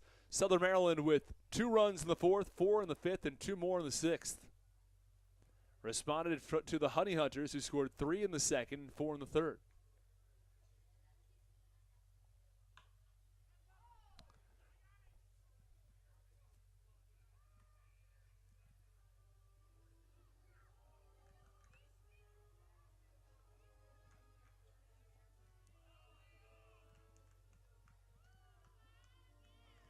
Count 0-1 on the righty. After Emmanuel Tapia walked, Briseño ahead in the count now 0-1. Here's the pitch. Big wave and a miss, count 0-2. Blew a fastball right by him. First one, a 96-mile-an-hour fastball. This one, closer to 97.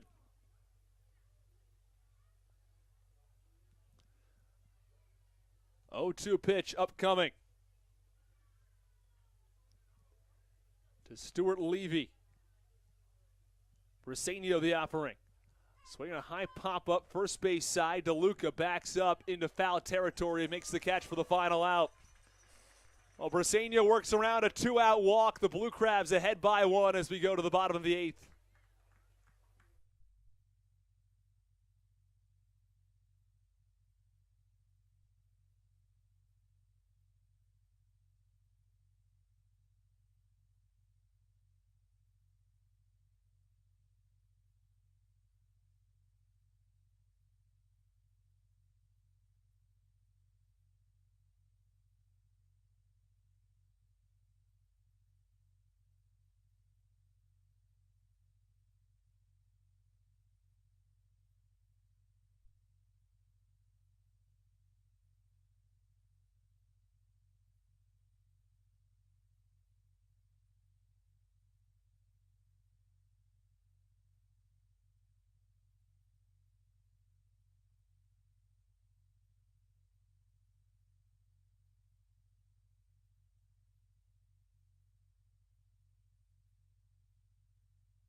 Bottom of the 8th inning, the Blue Crabs have an 8-7 lead, look to keep the rally going after they scored 8 runs across just 3 innings from the 4th through the 6th, and an 8-7 edge now over the Honey Hunters. Meanwhile, Matt Latos warms up in the Blue Crabs bullpen.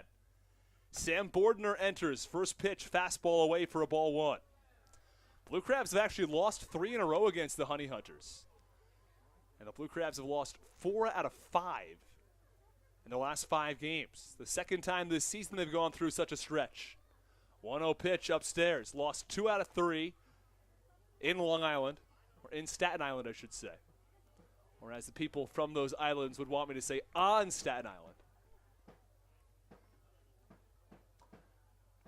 2-0 pitch. Check swing. Fouled off to the first base side. Count 2-1. Back to that last point. Blue Crabs have lost 4 out of 5. Lost 2 out of 3 in Staten Island. And then came home to the reg, proceeded to lose a pair of games in yesterday's doubleheader.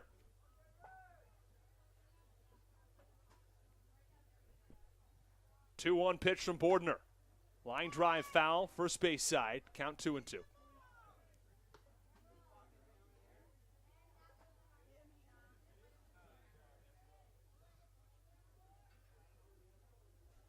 Base paths are empty. Count 2 balls and 2 strikes.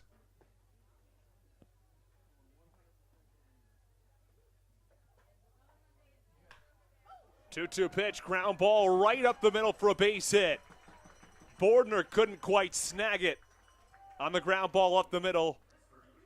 And there's a runner on first base with nobody out. Well, I said earlier in this ball game, back in the 3rd inning, the Blue Crabs are going to need to find a way to put together a few rallies and hit with runners in scoring positions. They did that in the 4th, 5th, and 6th. Also took advantage of some subpar pitching from Gastonia with far too many walks. Pinch runner for the Blue Crabs. Matt Hibbert enters for David Harris. Harris 2 for 4 today.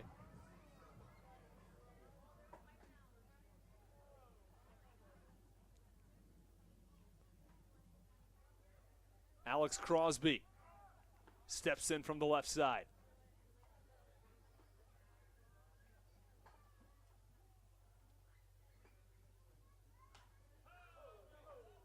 First pitch fouled off, third base side. The count 0-1. One on, nobody out. Southern Maryland has a 1-run lead in the 8th. I'll give you some scores from around the Atlantic League. Lexington leads High Point 3-1 in the bottom of the 4th. If that score holds, the Honey Hunters would clinch following today's loss. 0-1 pitch is low and in, count 1-1. With that said, High Point has the bases loaded and nobody out in the bottom of the 4th. They try to stay alive for another day. Magic number for Gastonia is just 1. Bordner tosses over to first as Hibbert dives in safely. Matt Latos still warming up in the Blue Crabs bullpen. The Honey Hunters bats have been silent for the past 5 innings. Scored 7 runs in the 2nd and 3rd. Have done nothing since. Pitch up and in. 2-1. 2 balls, 1 strike. Nobody out.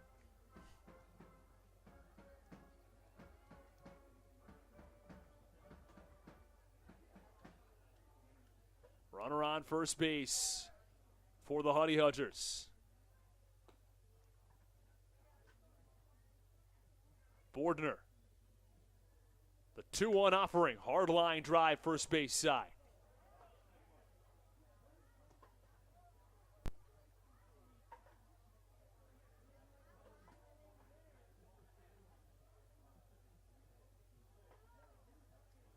Count 2-2.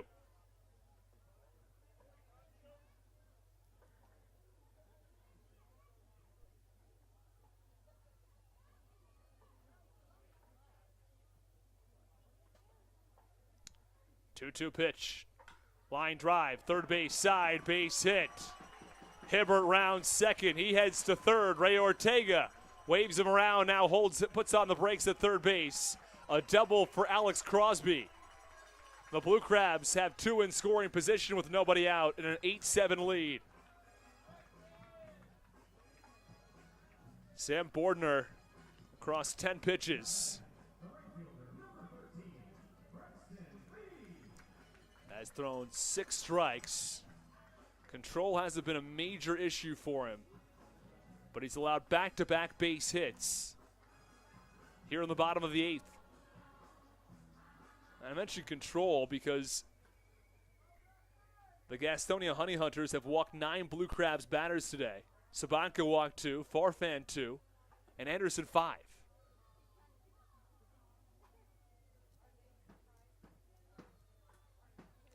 As this game has eclipsed the 3.5-hour mark. Blue Crabs could certainly use an insurance run or two to give Matt Latos a bit of a cushion in the 9th. First pitch is low for ball 1 on Braxton Lee. Dario Polanco, he pitched an inning. It was a 1-2-3 6th inning. Roney pitched an inning, allowed a hit. Briseño went 1 inning, allowed a walk. 1-0 pitch, swing and a miss from Braxton Lee, hitting .304 on the year. 1 for 4 in today's ball game. Had a 2 RBI double. Blue Crabs wouldn't mind seeing a base hit here either. 1-1, wave and a miss, count 1 and 2.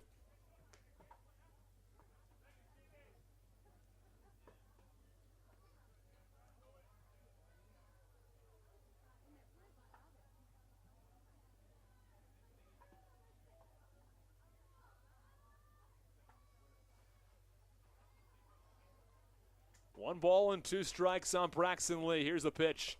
Swing and a miss, strike 3. Braxton Lee goes down swinging. There's 1 away. Blue Crabs still have 2 in scoring position with just 1 out. Hibbert from third. Crosby from second. A big strikeout for Sam Bordner.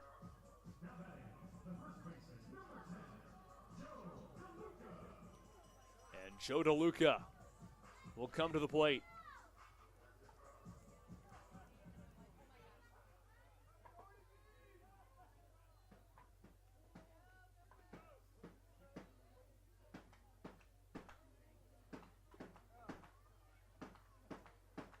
First pitch is low for ball 1. Hibbert had a large lead, and the catcher Stuart Levy watched him back to the bag.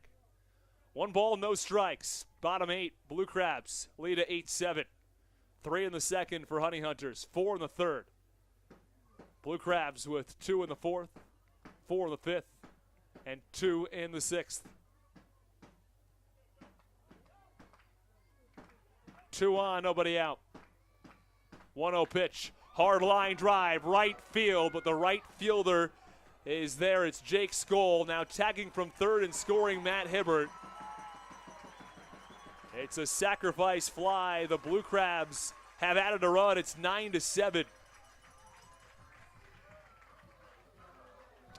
Runner on third base and 2 outs for the Blue Crabs. And they have a 2-run edge.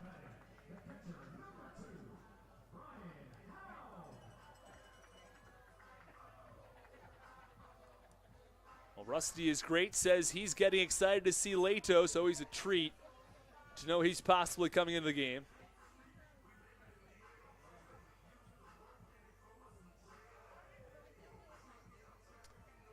And the Blue Crabs have Matt Latos certainly warming up right now.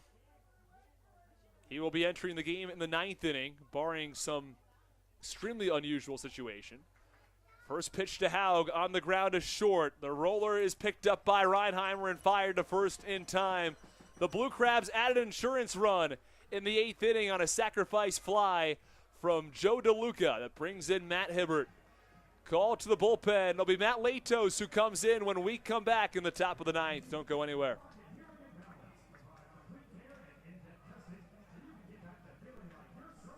American Radiology is the clear choice for all of your medical imaging locations in Charles and Calvert counties, they offer a full range of imaging services. Some of their latest innovations include 3D mammography and wide-open MRIs for our claustrophobic patients. For your convenience, they even offer extended weekday hours and Saturdays. For more information or to schedule an appointment, visit their website at AmericanRadiology.com. When you're in the market to buy or sell a home, call Tony McClure of Century 21 New Millennium and his Grand Slam team, the realtor of the Southern Maryland Blue Crabs since our first season in 2008. Tony and his team of preferred partners includes Tim Murphy of CNF Mortgage and Steve Scott of the Scott Law Group. Together, they will ensure that your real estate needs are nothing short of a grand slam. The quality service you will receive is Hall of Fame worthy.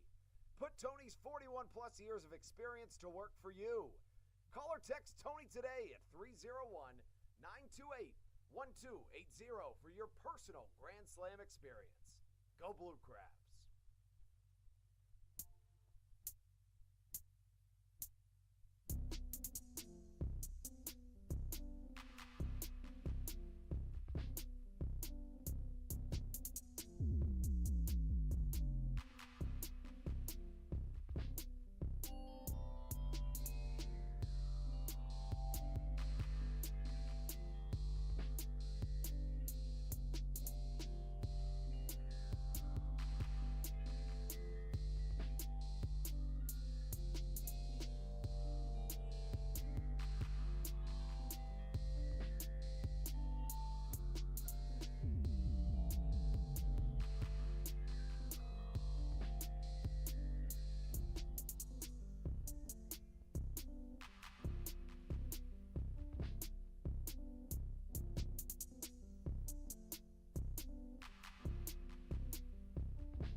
We go to the top of the ninth inning. Matt Leto centers for the Blue Crabs.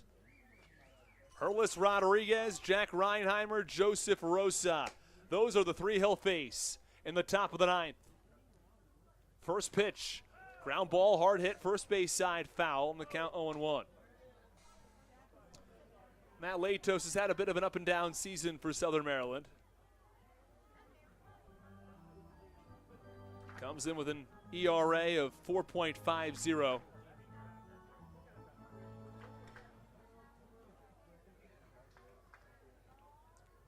He has struggled a little bit here in the month of June as well. But he's got that major league pedigree. The 0-1 pitch is a little bit low, count 1-1. And he had a terrific season in 2019, a good year as well in 2021. A 5.40 ERA in the month of June.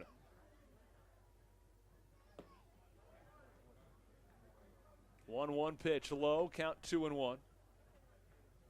He came in against Staten Island, recorded an out, and allowed an unearned run, an inherited run as part of the extra innings rule.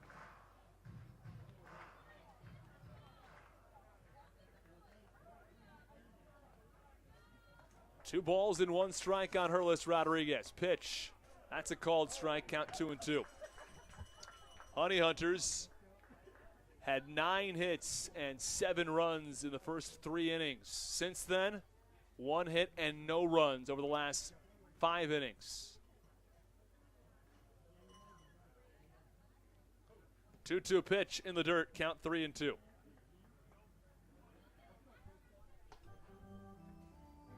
Matt Latos used to throw mid-90s. Velocity down a little bit, but he's still throwing 92.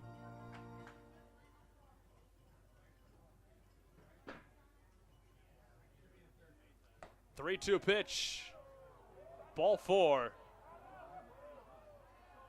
And I don't know if you can see it on the broadcast. Matt Latos saying that's a strike. That's a strike. Does not get the strike call, though, from home plate umpire Jerry Martinez. It's ball 4, and Rodriguez reaches to get things going in the 9th. Reinheimer will be followed by Rosa.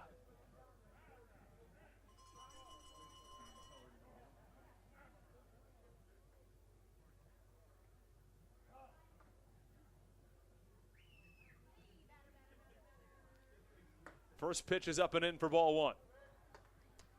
1 ball and no strikes on Jack Reinheimer. He represents the tying run here in the top of the 9th.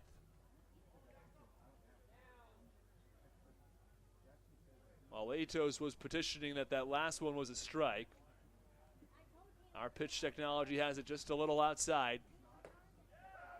1-0 pitch, wave and a miss, count 1 ball and 1 strike. Fastball working for Latos.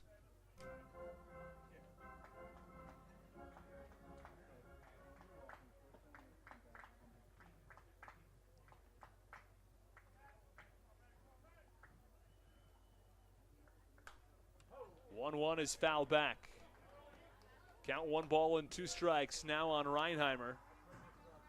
Latos has been throwing 91, 92 on these fastballs.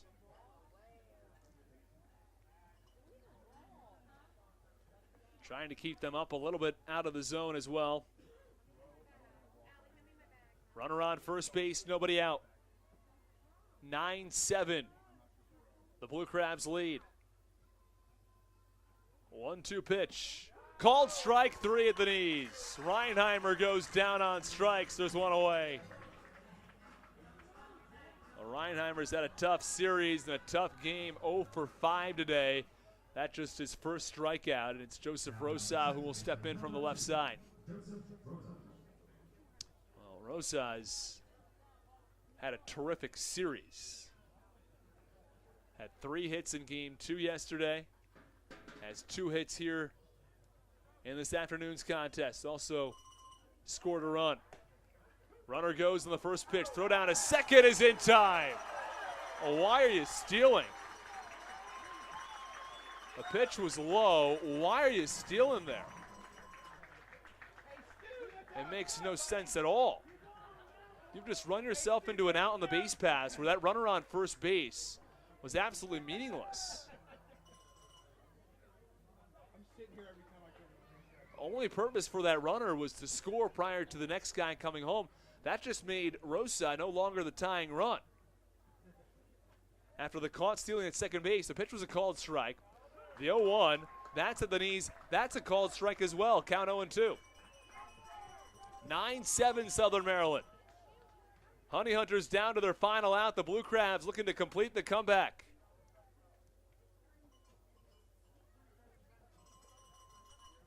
(0-2) pitch from Latos. A little number to the third base side, fielded by Crosby. Throw to first is in time. The Blue Crabs trailed by 7 in the third.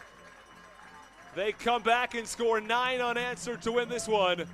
9-7. Matt Latos allowed a walk, but he picked up a save after Ryan Haug managed to catch Herlis Rodriguez stealing second base.